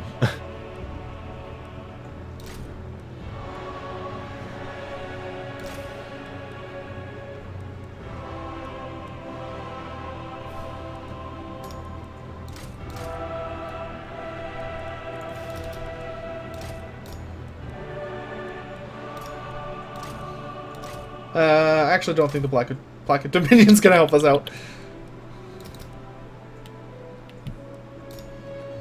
Wait, hey, do you want to increase the funds to not be small? Oh, yeah. I was like, why can I only afford one dinosaur? I can't do a goddamn thing. Hey, Lumpkin, this is the last thing before we end the stream, man. Are you sure you want to leave? Just put more important pressure on them. Dude, you gotta put pressure on people. It's the only way. Yeah, man.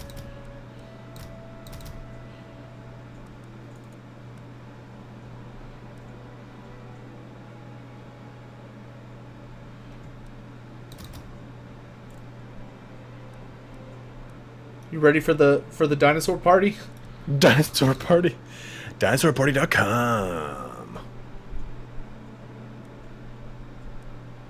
Almost.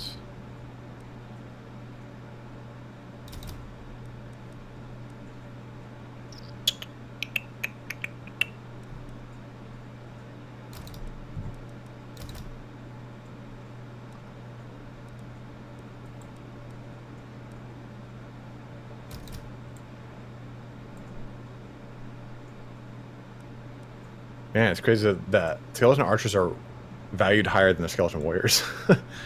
Also not a huge surprise, you know? Yeah, skeleton warriors and skeleton spearmen are kind of butts, but It's true. they struggle to toe the line. They really, really do. Okay, let's see here.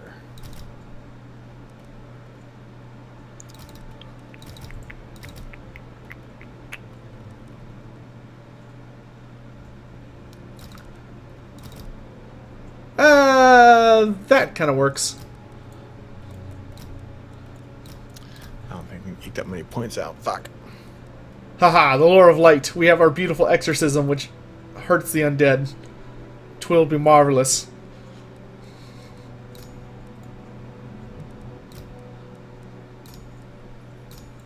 Sorry. Sorry. Who are you apologizing to? You. Well, there is no need for apologies. You're just so kind.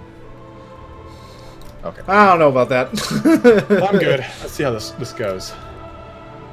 I am just about ready. I'm throwing around some chevrons real quick. Okay.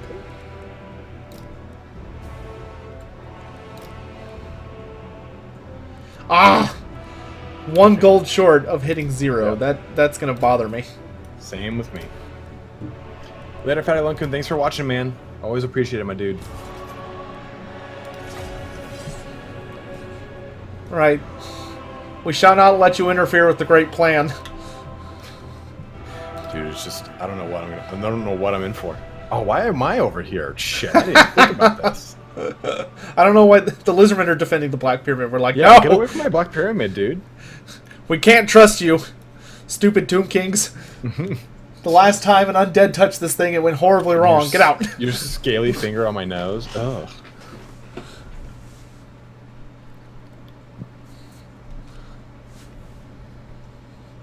Let's see what you got. Let's see what you got, bro. Dude, I brought the anti-undead salon. It's gonna be great. I don't know what that is. It's the light salon. Ah. That Black Pyramid is pretty sexy looking, I'm not gonna lie. Dude, look at that. That's such a cool map. It's a little space heavy for my liking. What can you do? Oh, you don't like the Necrons? Yeah, really, it looks like any moment it's gonna start shooting green death lasers, doesn't it?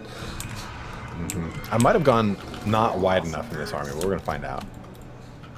Oh, I'm gonna have to, like... This terrain is so awkward. There's so much shit in the way. Just as I wanted. You get to have a nice wide frontage, and I have to skirt around all these ugly buildings.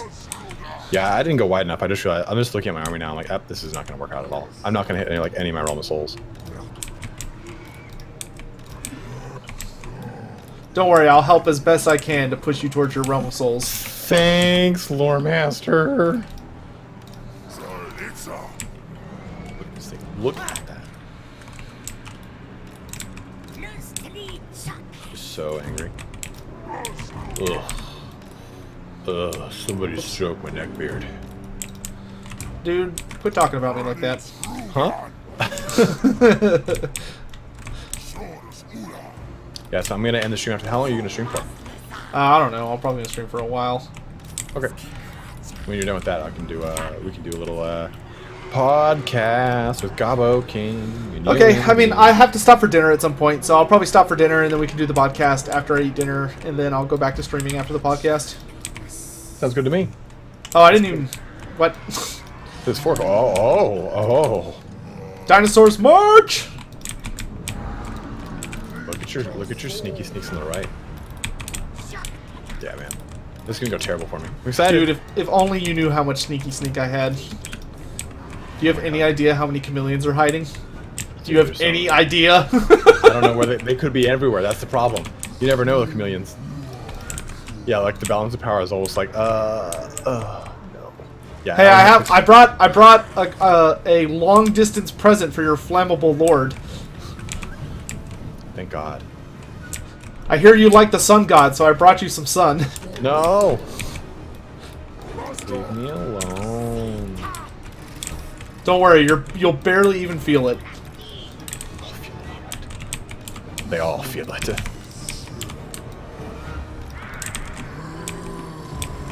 Ah! Ah! Oof. You got good enough jukes?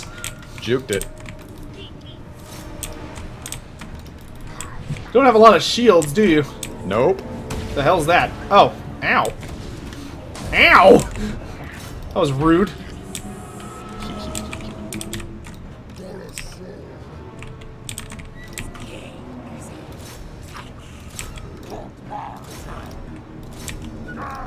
Do you like how you put your slan in the temple guard just like in tabletop? Oh yeah, man. It's the only way to do it.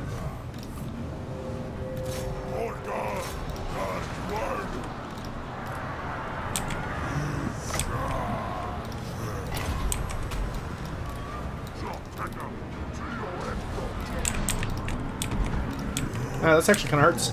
Yep.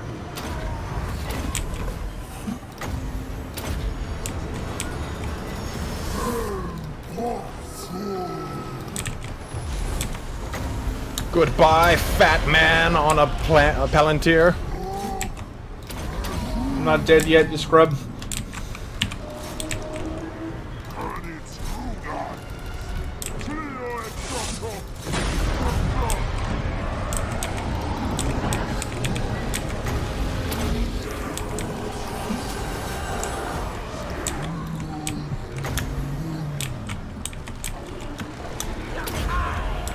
Man, he's just putting the trash can on that thing.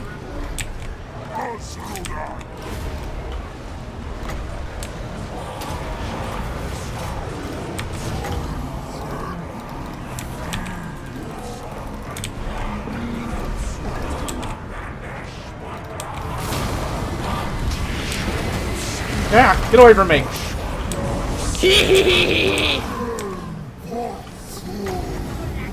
Come, my precious. It gives it to me.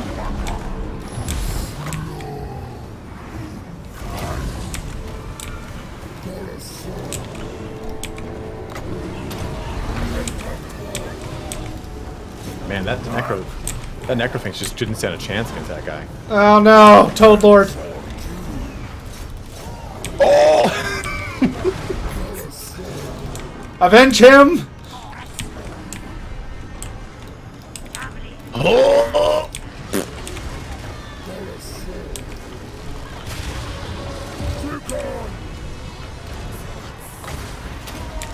It's our sword. Then sword too. We lizards will have vengeance for this. No! Are you done? You dumb snake. Oh god! Oh god, no!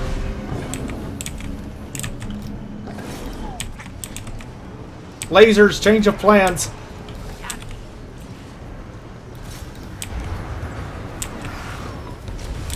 If y'all could hit something, that would be great.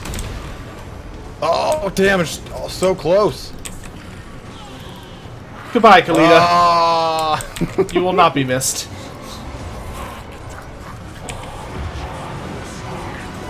Drop rocks! Damn.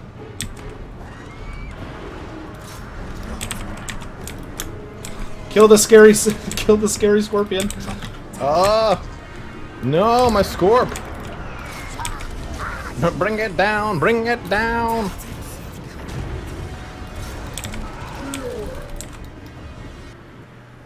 Oh, lag. Are you there?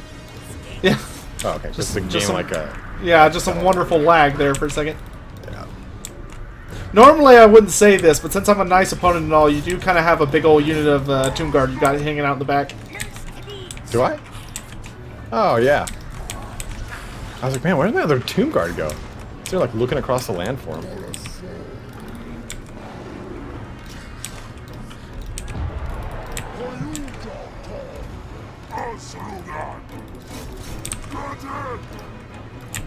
It's interesting enough, like, I mean, the Ushabti did pretty, like, well enough against a lot of your army.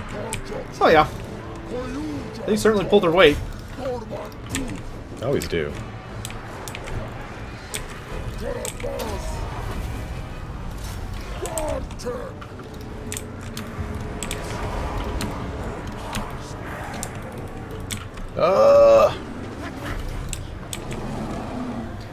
They want me to stream the podcast. I mean, you can if you'd like. I don't see why not. Good point.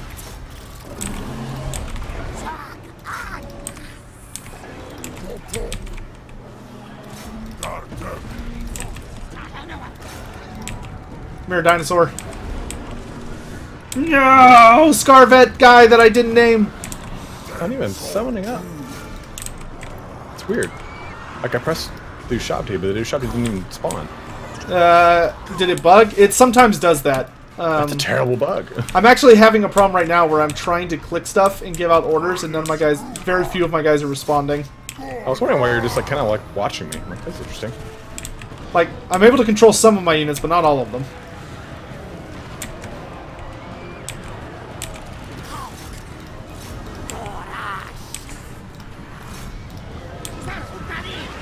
Scorpion, please die. Okay, thank you. Everyone's talking shit. Misha was like, I'm just removing people that are talking shit about Sparty on Sotec's channel. I'm like, yeah, that's gonna happen. I don't play multiplayer that often, guys. You play a lot of multiplayer with like Turn all them. You get up. Yes, I've been playing quite a bit lately. I have not. Good game, sir. Good game. That poor slug murdered. Oh my gosh. I know. 40%. Like, he has 40. He has 40% physical missile resistance, and that did not help him at all. Dude, those things, the Blessed Legion of Fakaf, are good, Fuck, man. yeah. Oh. Well, good game, sir. Good game to you, dude. Here, let me put a link to youtube.com/Sotec. Alright, guys. So I'm actually going to be ending my stream. Sotec's going to be continuing his stream. Here is a link to his goodies. Don't worry, Chad, I'm not leaving. I'm just turning my mods back on. Go ahead and join on over to Lore Master of Sotec if you want to keep watching more. We will have... I'll probably be doing some more campaign tomorrow night. I do work tomorrow. Tomorrow, so unfortunately I won't be doing it much today, but go jump on over to Lore Master of Sotec if you want to watch more campaign. He's playing Kotep. We are doing an excellent Kotep campaign. Yes, yes. How far are you? What turn are you on? I don't know. But Mazdamundi just invaded my realm, so we're about to have a big fight. Oh, that's gonna get hot and horny here. Let me press the Streamlabs button and do some ending credits here. But I think we'll be doing our podcast here, so expect that up this week with Lore Master of Sotec, a Gobble King, and myself. Let me press this damn roll credits button. How long you said you're gonna be streaming for? A couple hours? He's already gone. Yes, sorry. I thought you were talking to somebody else for a second. Left me. Yeah, I'll probably be streaming at least for another hour. Boom. There you go. Well, all right, guys. Thanks for watching here today. We had a good 4-hour stream. This was a marathon one. 4 hours and 4 minutes. But we'll have more here tomorrow and more as the weeks progress as we finish off this game. I will see you later tonight. Alrighty, Good man. sir. Have a good one, dude. Enjoy your stream. Yep. All right, later, guys, and take care. And thank you to all of you guys who donated multiple times, if not just one time. Obviously, a lot of you did a lot. But I love you guys so much for joining in and having fun with me. Thank you very much for joining Run's Command. I saw that podcast. Yeah, Hank Chun, we do podcasts quite a bit here. Whiskey Jack, thank you for modding. Dacklemore, fuck you.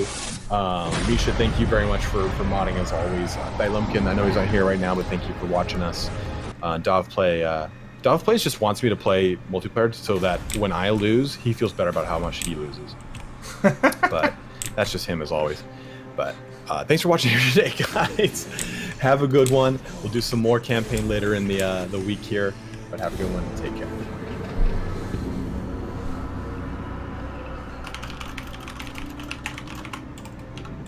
I should probably end the call, shouldn't I? Fuck off, Mazdamundi!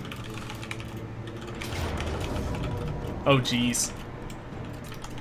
It's all skinks. It's not with skinks. It's actually going to be a really annoying... Oh, you jerk. You raised it like a big fat jerk. Okay, as soon as my turn comes back around, I will be sure to hang up the call so we don't hear Italian typing constantly.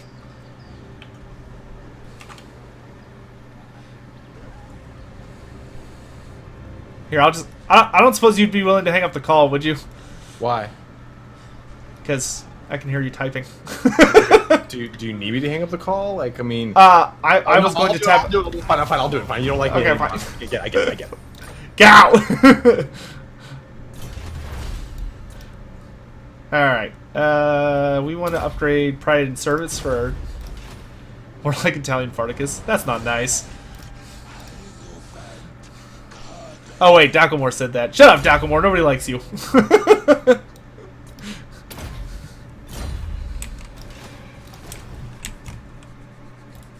Alright, we need to go deal with Mazdamundi's BS. No, Jacob has not contacted me yet. I assume he's still at work. Oh, we finally trapped this stupid Slon. Die, Joker Brock. I will take jars in recompense. Alright, and let's go ahead and grab this for more monies, hopefully. Woo! And experience. Nice, nice. Let's grab... This dude's got a lot of archers. Let's get arrows of Asaph, and then let's grab reanimate. And then we can get unfading memory, which is really powerful. Alright, then we're going to march back to Grey Rock Point to try and stabilize this mess that Mazdamundi has oh so kindly thrown a wrench into. And we're also going to upgrade Titan Peak's garrison to a Tower of Bone. That way, if I do get attacked from the south, it's not the end of days. What lord am I using? I am playing Kotep's campaign, Vortex. And he assassinated my Tomb Prince. What a dick. He only wounded him, but still, I am heavily insulted.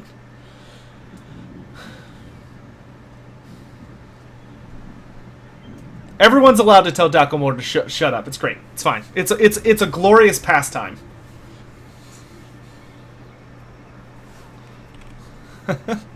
Izzy, if you need human contact, go talk to your wife.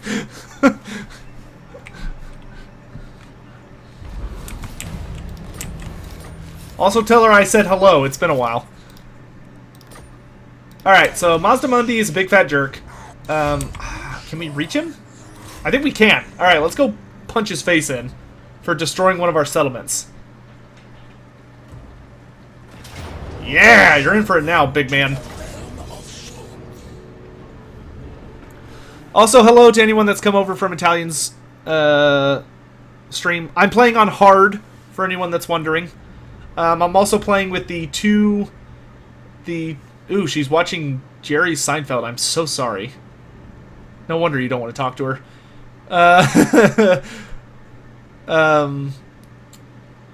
What was I about to say? Oh, I am playing with the 2 points per level for Lords Only mod, and I am playing with the better camera mod.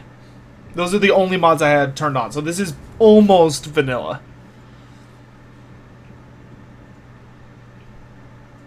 But this will be the third legendary lord we'll have defeated. We fought Treach Craventail earlier in the stream and defeated him. We also fought Morathy and we killed her. Morathy has been completely wiped out. And I have a lovely army here of just bunches of Tomb Guard. And Kotep, next level. He's on a chariot right now. This is Lord Kotep, for anyone that hasn't seen him yet. Next level, though, we will be unlocking his Casket of Souls. So hopefully we'll get that from this fight, which will be nice and fun. And then we've got a bunch of skeleton archers.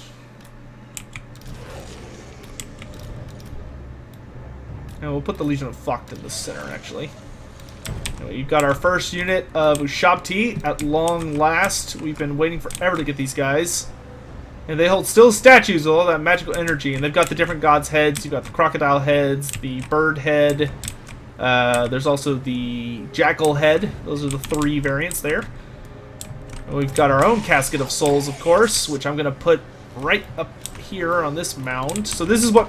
Kotep's going to be riding one of these pimp wagons. And we'll probably move this one to a different army once that happens. But we also have now gotten a Screaming Skull Catapult unit, which is very nice. I guess we'll also put it on this hill, because why not? And then we'll put our birds over here. And I'm going to select everyone and deselect those two. And my prince is unfortunately wounded by a skink chief. Alright. Let's dance, jerk. Alright, we do want to aim this for the temple guard. Both siege units are going to try and kill the temple guard. Because the sooner we get them out of our life, the better. See what a good volley does. Alright! That was pretty decent. Killed 5 of them. And did pretty decent HP damage, though they are healing. And that's with, they are receiving missile resistance from the Sunburst standard, so.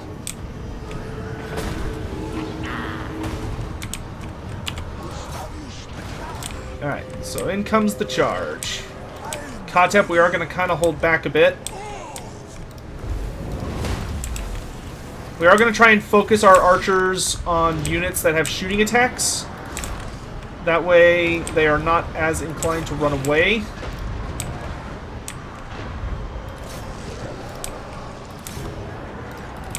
And we're going to send our halberds in on that thing. Alright. Let's have some fun! Some nice big tornadoes. And then we are going to throw down a larger debuff aura right here, which is going to lower the melee attack and melee defense of these Tomb Guard and make them much more susceptible to being killed. Thank you to whoever just subscribed.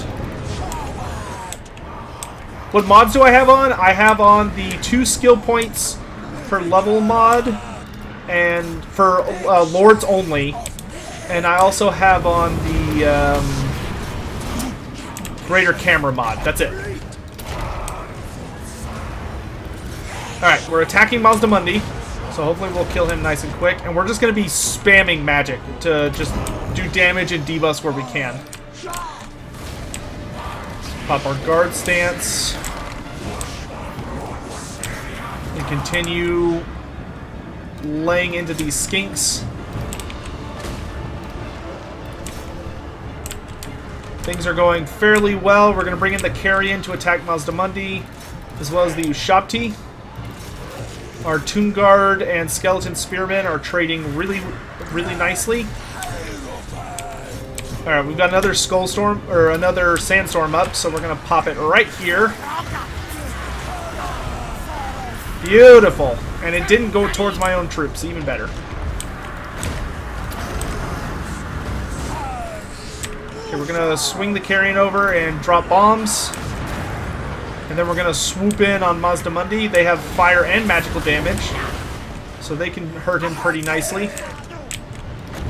Let's drop this spell right here to do some more damage.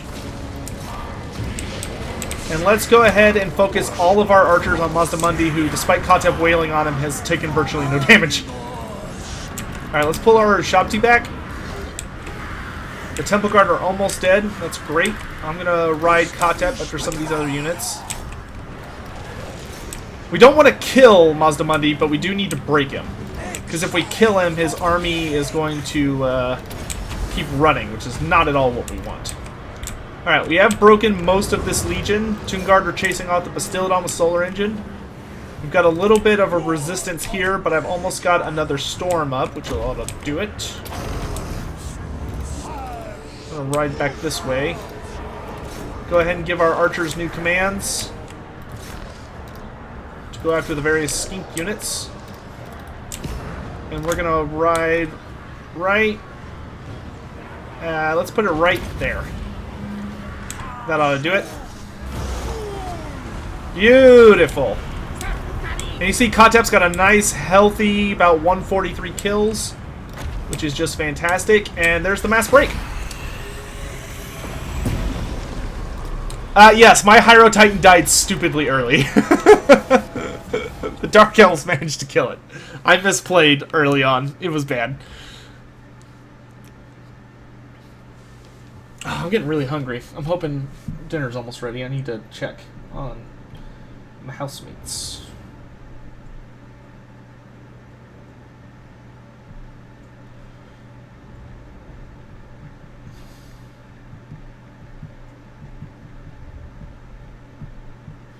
we're having, what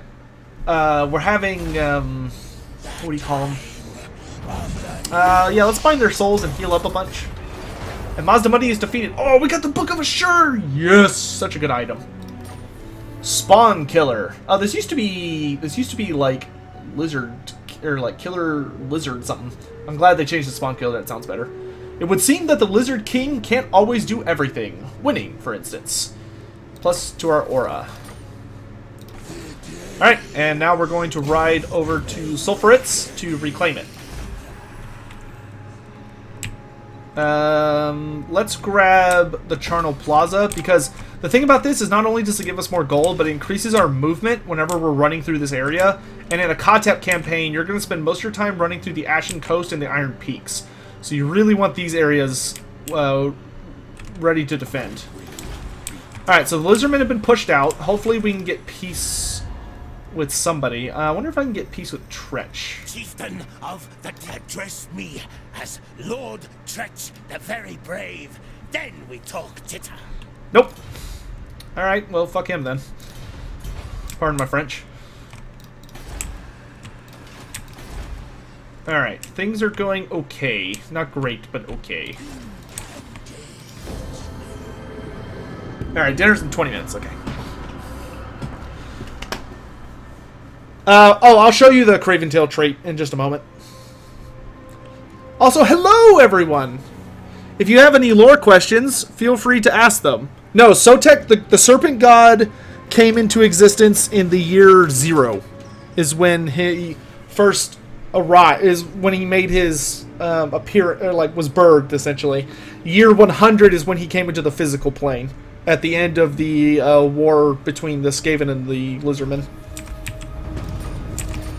Alright, so for beating Treach, we got Craven by name. Turning and running away under the auspices of coming back with reinforcements is just running away, and the mark of a coward to boot. Plus 12% speed and plus 5 leadership during intercept battles.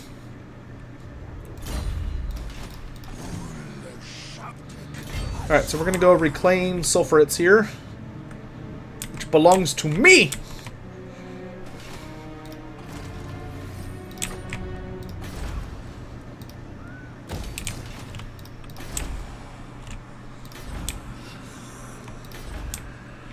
And that's all we can really do right now. We are going to build a new army at Titan Peak. Oh, how much longer does this last? Oh, okay, that lasts for 5 more turns. Who? Oh, we can get Lamashiza, who gives us plus 2 unit capacity for Ushapti. That sounds fun.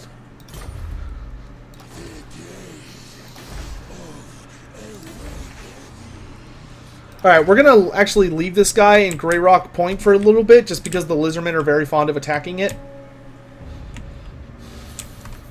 Nice, got some more money for the treasury. And once we've pushed the Lizardmen back enough that they're willing to get peace with us, we'll go from there.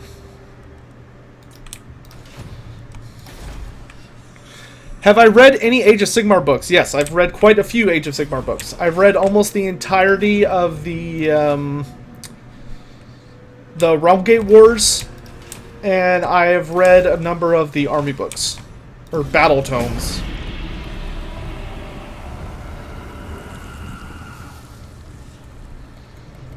Cetra wanted to live forever if he could conquer the world, so why didn't he conquer the world when he came back? Cetra's been mostly busy just getting Nehekara back under control, and then he's been fighting a lot of wars. I actually was rereading his lore today for my own reasons, and he's been a busy bug.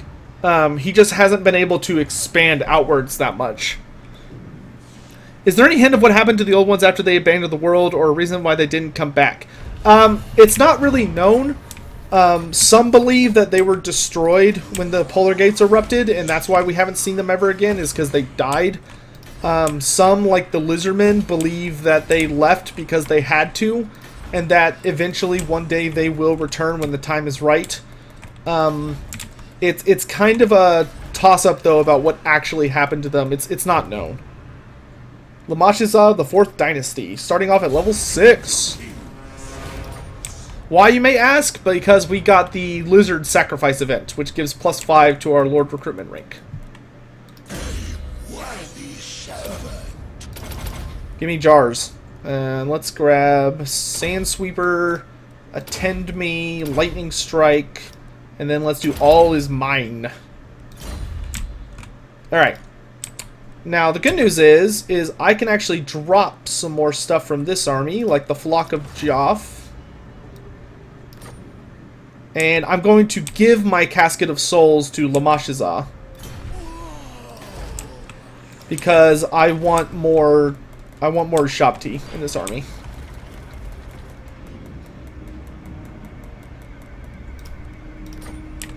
Oh, did I forget to... Oh, I'm so stupid. I forgot to... Oh, wait, no. Rank 19 is when he gets the Casket of Souls. Right. Alright, and then we're going to put 2 more Ushapti in Kotep's army. Because I really like Ushapti. Alright, I really want to get a freaking... oh, wait, I have unlocked a Necrotect. Oh my god, I'm so stupid. Where do I want to put him, though? I don't really think I want him in Kotep's army, so I think I'll put him in Lamashizah's army. I've been sitting here like a doofus wondering why I couldn't get a... Oh my god, I'm so stupid. Let's get a wise one? Yeah, that's fine. Hooray! Bonus money. And you will join his army. Any interesting upgrades I can buy? Not really. So let's get the public order bonus. Actually, no, let's grab this one because it's more expensive. That way I can just get it out of the way. Alright, grand. Grand.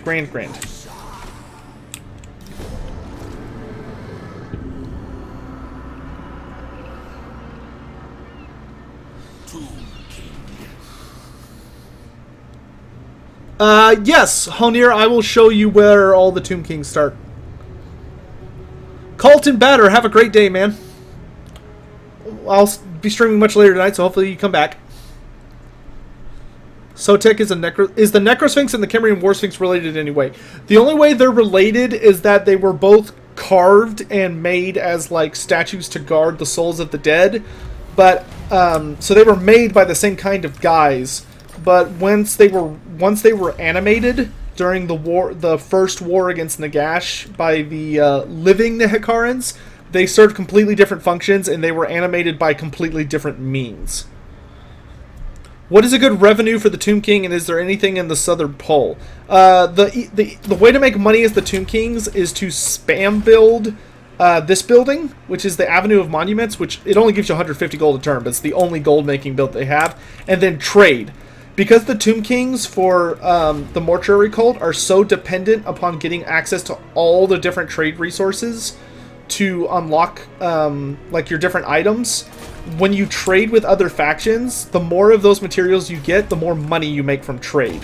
So the Tomb Kings are a very trade-heavy faction, actually. Alright, we have unlocked the Great Incantation of Petra, which is awesome. Alright, and then this guy for 2 of those, 2 of those, 4 of those, and 2 of those. There we go. Alright. So we're basically just going to kind of guard this area. Does Ziggurat of Dawn have anything notable defending it? No. So we're actually going to attack the Ziggurat of Dawn. Oops. Well, not this turn, apparently. But next turn, we're going to go across the ocean, attack the Ziggurat of Dawn, and sack it to show the Lizardman who's boss.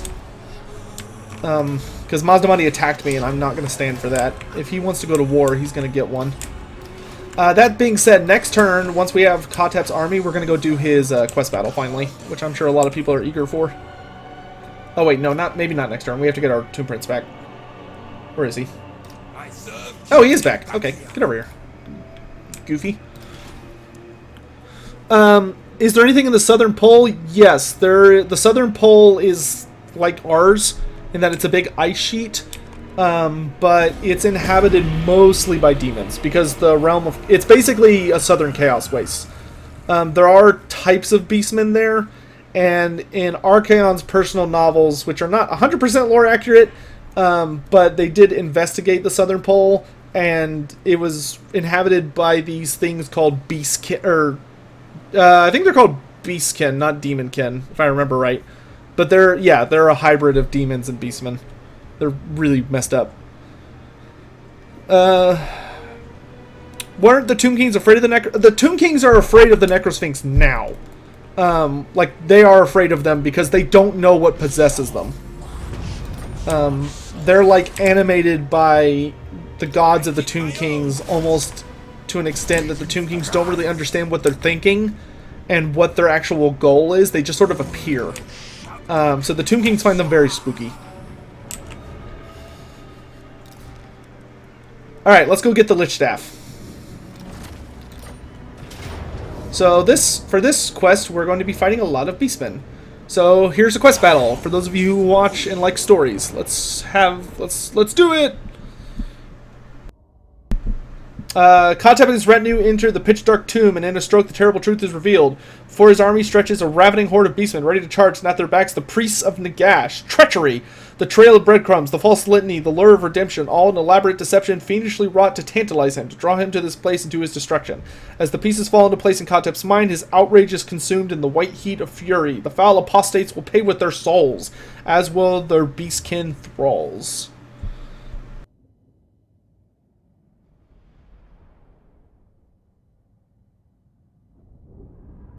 No, Sotek and Asaf are not the same god. They're not related.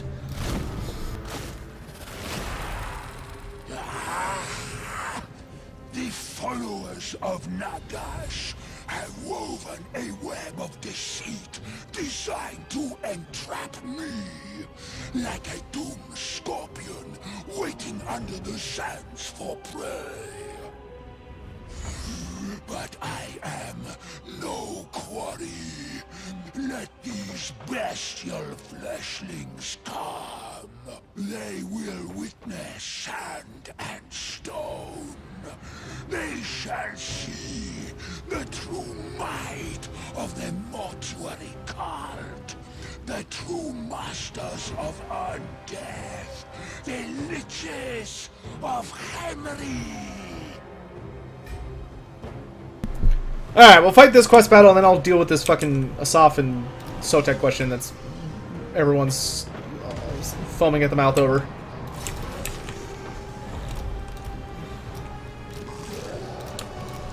Alright, forward!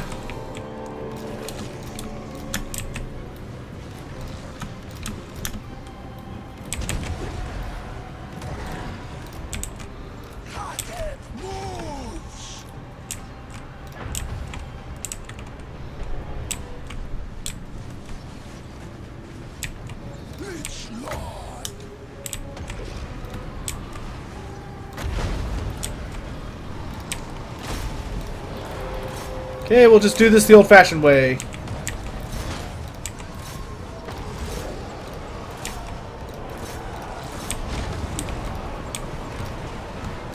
Spearman, get after that Gorbel.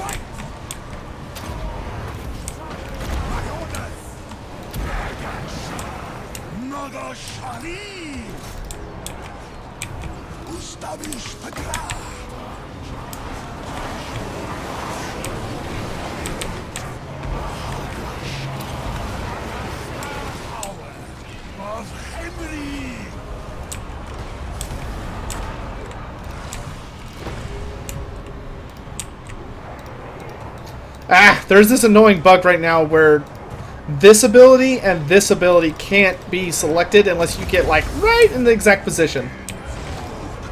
It's very annoying. Come on, where is it? That is right. Nah, whatever. I'll just cast other spells.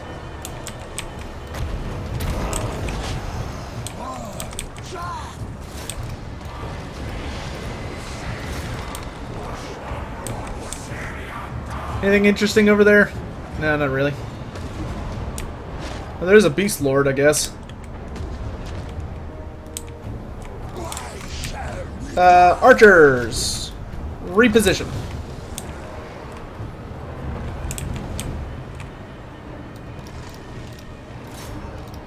Let's divide and conquer a little, shall we, lads?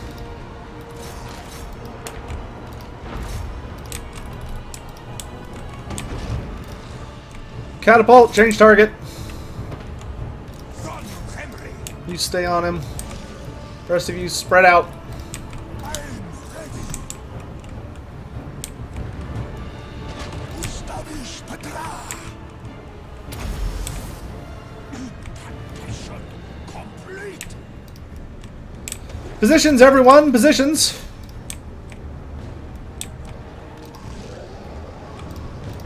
Make sure they don't come back. Chase these furries out of here.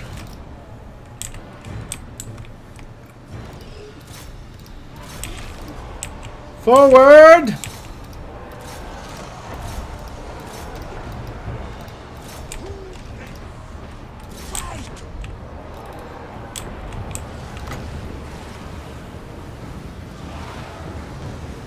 Here, have a sandstorm on me. And while you're at it, why don't you all just hold still? See ya.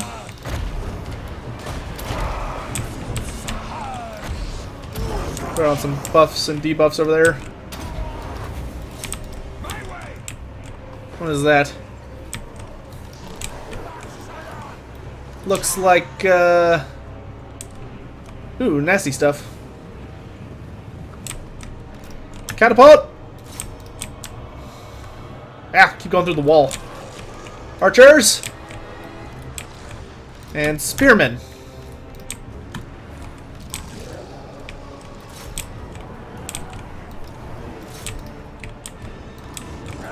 Okay, that guy's dealt with. Keep going through the fucking ceiling, it's annoying. Get them out of here!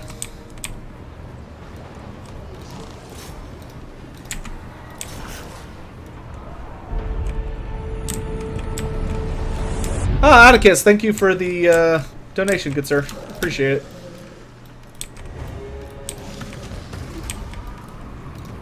Come on, lads. Positions, positions. That is doing virtually nothing to those guys.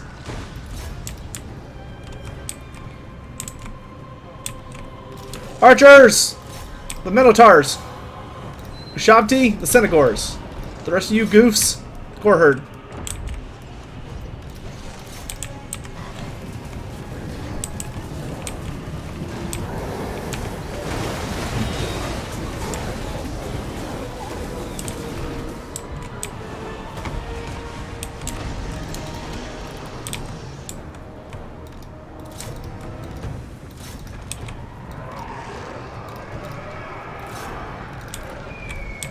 The hell is that?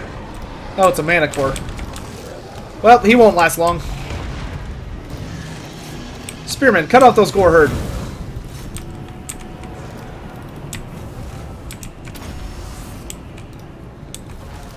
I need to cast some random spells to keep my health up.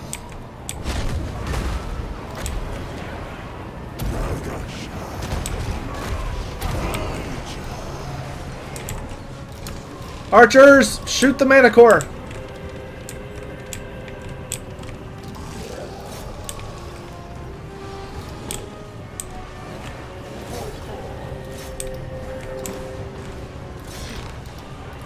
After them.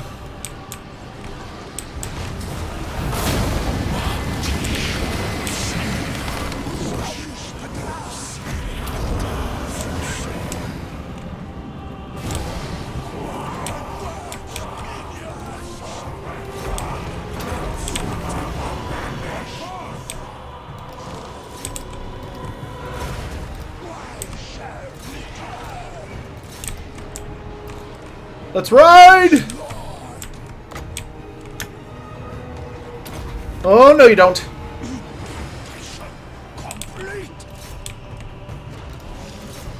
Come here, you asshat.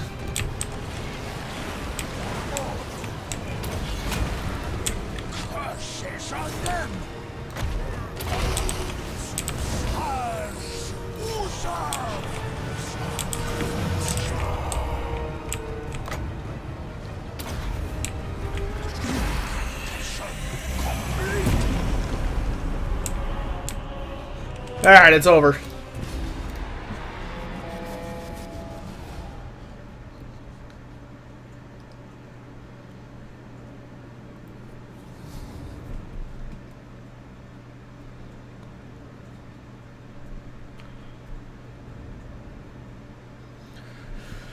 Pretty good kills all across. We took minimal casualties. Excellent.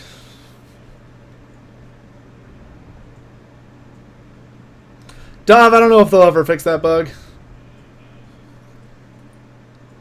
Shopti did very well. Ooh, Sirion. Okay, let's find souls. We got the Lich Staff! All of Nehekara's gods and goddesses are inscribed along the ancient copper staff, granting Katet mastery over their latent magical power. So this has a super cool ability. Not only do you get... So, it has all this neat stuff, but look at this. Every time he casts a spell, all enemies get plus 15 to their recharge rate. And he has that in multiplayer. That is a super annoying ability. And we unlock the Eyes of the Desert. Oh, you know what time it is, guys? Do you know what time it is? Do you know what time it is? It's DJ Kotep time! Alright, so I do want Sun-Scorched Bones for the Tomb Guard. We got the pit. We got the... We got it, boys. We got the DJ disc. The DJ stand. At long last.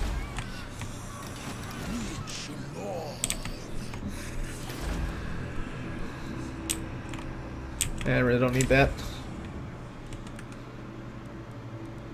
I just can't afford any of that. I can't afford any of this either. Really want to upgrade Grey Rock Point so I can get that marble.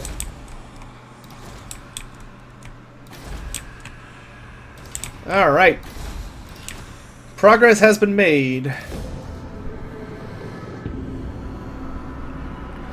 Someone asked what Dacklemore did wrong. It's a long story. Dacklemore knows exactly what he did.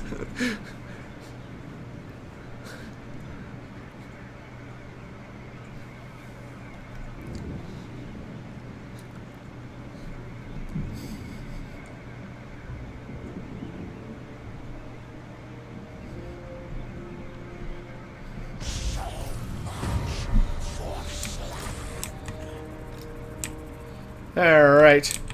Alright, we're now going to war with the Lizardmen. Because I want money. I want lots and lots and lots of money. And the best way to get it is from them.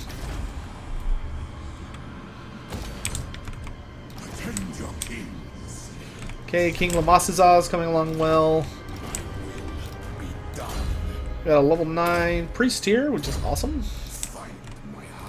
We're going to go attack the Ziggurat of Dawn real quick. As we row across. Send the chariots! Arise, my legions! Rise! I'll take that. Mine. Arise, legions! Would I consider playing with Mordheim again? Of course, I love Mordheim. It's been a while, but I would like to play it. Resurrect. This is a super good ability. It basically is your leadership buff like Stand and Fight, but it gives leadership and heals, which is quite nice. Then let's get you a Balmed in Elixir, which gives you fire resistance. Alright, so we dealt a blow to the Lizardman Empire there and got some sweet, sweet monies. So we can finish upgrading Titan Peak, I guess. Might as well.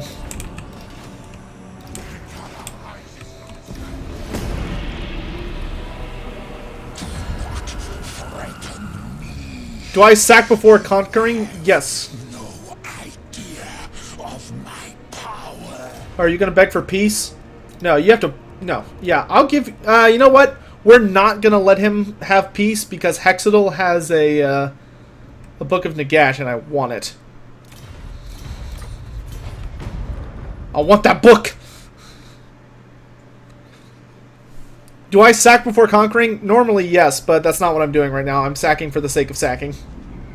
See if I can get peace with Treach. I really don't want to be at war with Treach anymore. I'm using 2 times skill points on Lords only and the camera mod. Yes.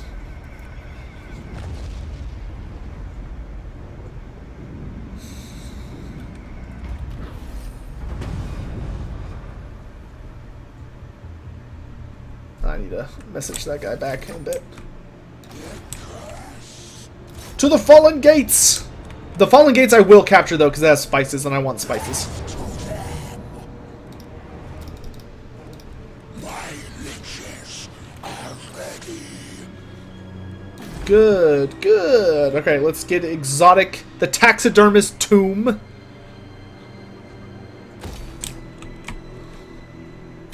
Sounds like a fun place, doesn't it? Alright, we're not going to take the Ziggurat of Dawn, though. We're just here to grab and run. My glory. Nehekara will be mine. See how you like it, lizard jerks. See, okay, where's Treach? Chieftain of the Deep Warrens. What you want? Treaty pact? Betray me first. I gnaw on your bones. Very, very good. Alright. Treach is dealt with. That's good. Now we just need to fund and stabilize our empire, and we're good to go.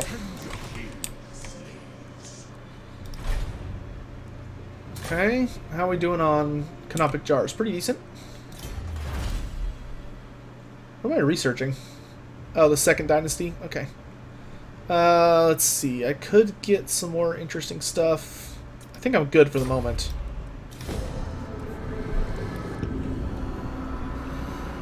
Grab the treasure in the reef near the Ziggurat of Dawn. Okay. Explain your doom, for I have foreseen. No peace for you, Mazda Monday. I'm coming for you. Malekith versus Orion. Who wins? Ooh, that's a really big army. It's mostly skinks, though, right? Yeah. Malekith versus Orion. That's a toughie.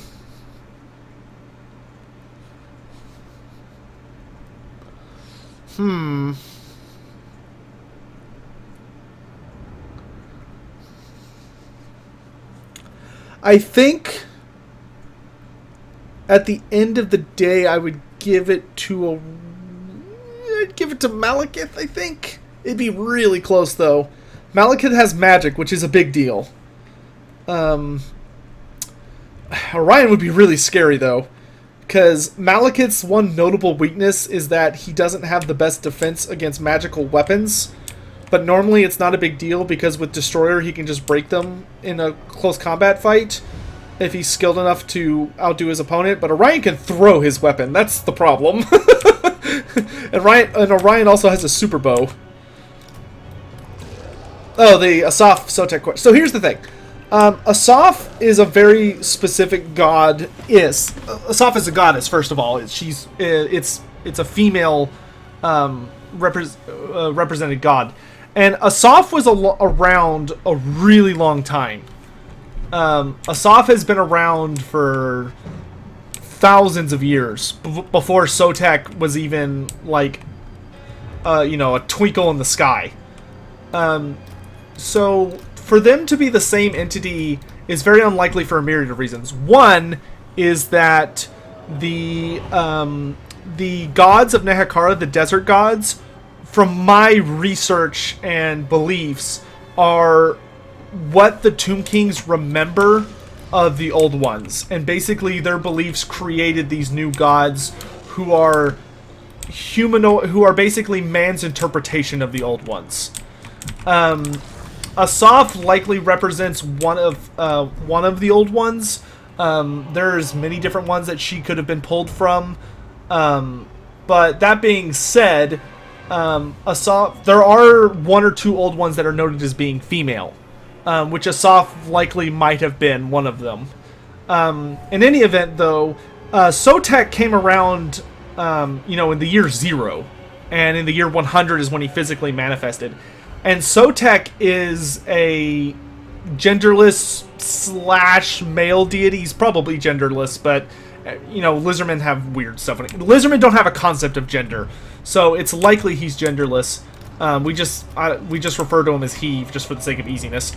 But Sotek is a very specific god who represents the Lizardmen's anger and desire to get basically their divine retribution against all of those races who are not part of the Great Plan.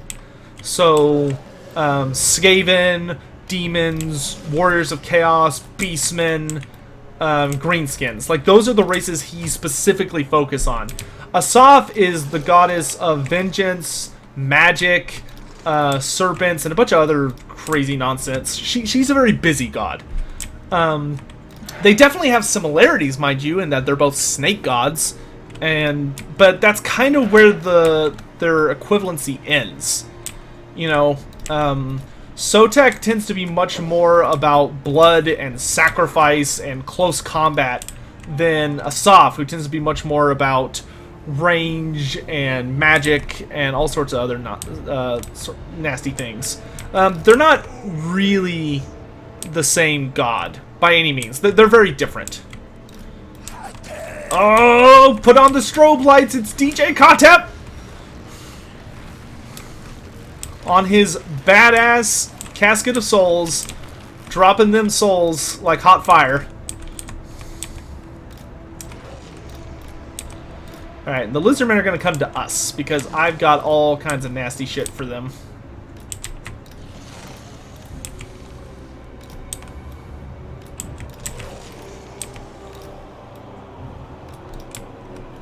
Alright, we've got a nice, powerful army now.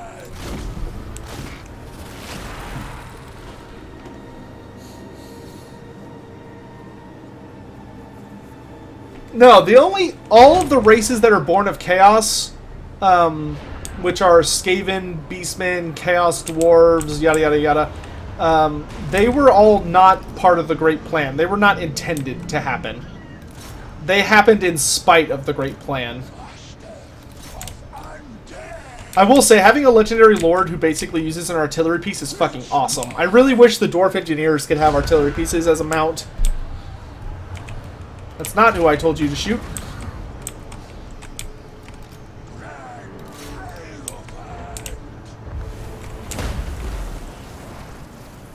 Oh, they're using the Holy Stella. Okay. Alright, let's send our spears out this way and this way to block against these oncoming cold ones. These pterodons are going to get mowed down pretty quick.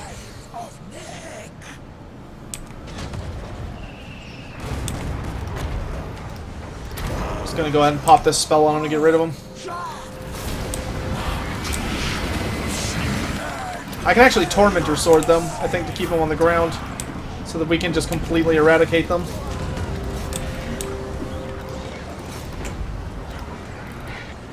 We'll send new Shopti to help over there. Yes! Okay, I'll be down in just a minute. Alright, guys, after this battle, I will need to go eat dinner. And then, once I finish dinner, it'll probably be podcast time with Italian Spartacus. So I hope you guys are all looking forward to that.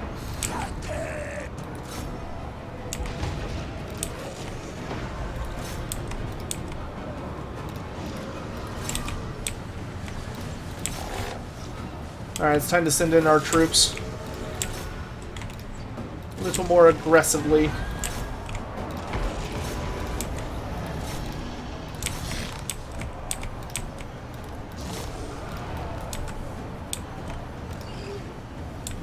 We'll hold back some of our troops in reserve. It's Lord.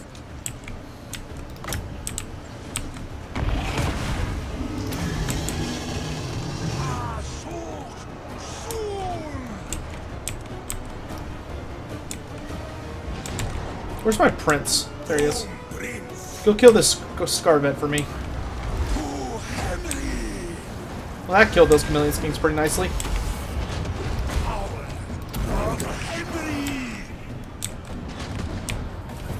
But they're almost done with those guys.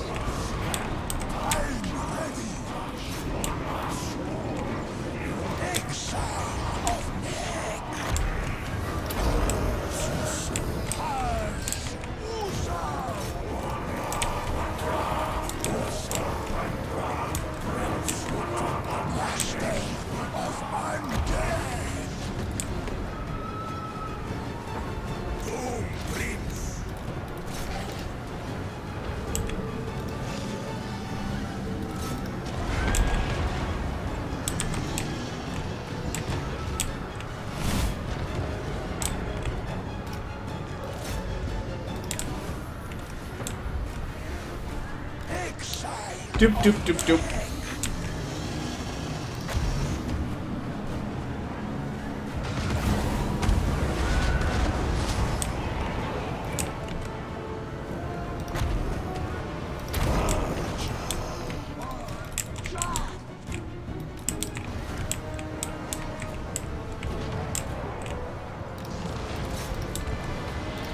Alrighty, Shop T, go hunting.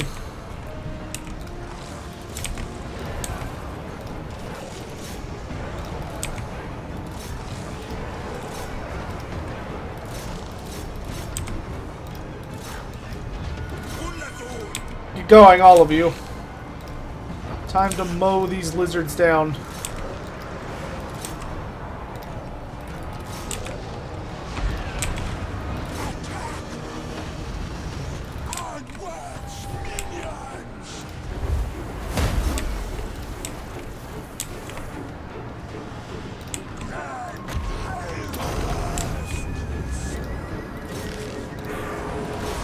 Still having a couple of problems with the dropped order bug, which is unfortunate, but that's just kind of the way it goes. Well, let's drop one of these.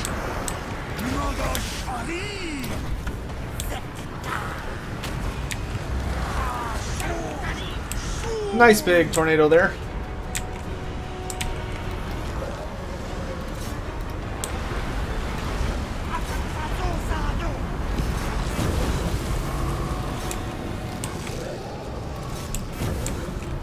So many skinks.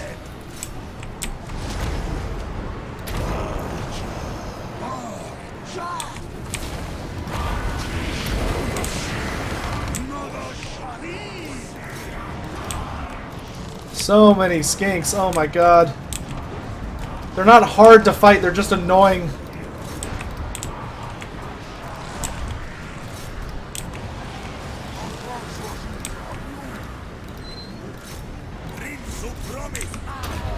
Kill the damn Slan.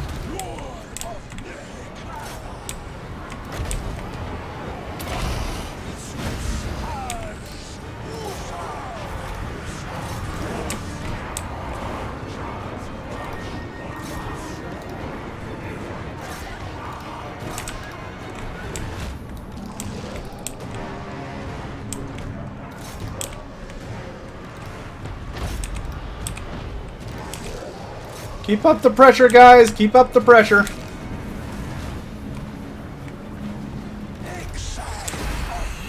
Oh, it's finally over. Thank the Lord. Look at that. 211 kills. Who would win in a fight, Sotek or a Soph? I mean, I'm biased. I'm going to say Sotek.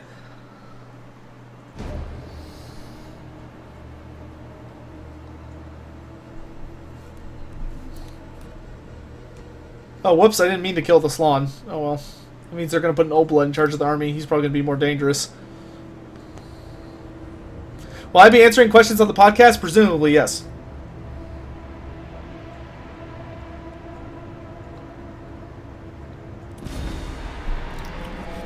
Alright. So the Lizardmen were crushed, and we took pretty few casualties. Kotep coming in as a heavyweight with a whopping 218 kills.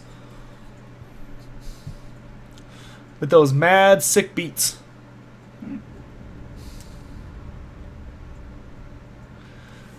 Maybe those have solved the drop order by launch. I doubt it. It's like a myriad of problems. How competitive is Kotep? He's pretty competitive. He's pretty scary on his casket because he generates a ton of extra magic. That's what makes him so powerful. Me and Turn were playing around with him yesterday, and Kotep is actually very scary. The casket does a ton of damage. The sandstorm ability he has absolutely wrecks people, and he can just put out a ton of magic. He's actually pretty decent. I actually like Cetra. I mean, a lot of people are saying he's too expensive, but I think Malekith's too expensive, and yet people keep taking him. I think Cetra's going to be very similar. He's only too slow if you're trying to get him to, like, move. Like, the point of him taking a Casket of Souls is that you make the enemy come to you. Because, I mean, look at that. He's got a range of 440. That's pretty decent. And he hits like a truck. Let's see. We're probably going to go... Let's get Arrows of Asaph next. And that should have weakened the defenses here enough that I think I can just take it. Yep.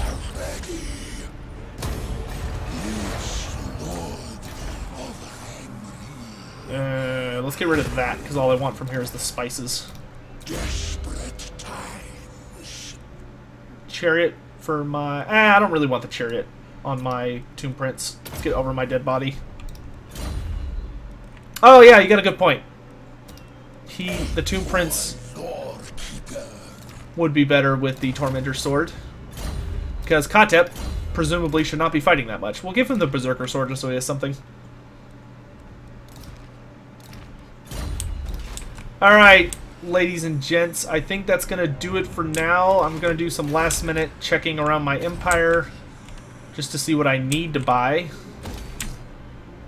But it's time for me to go eat some dinner, and then when I get back, we'll presumably be doing something else. So we're going to go ahead and save for now.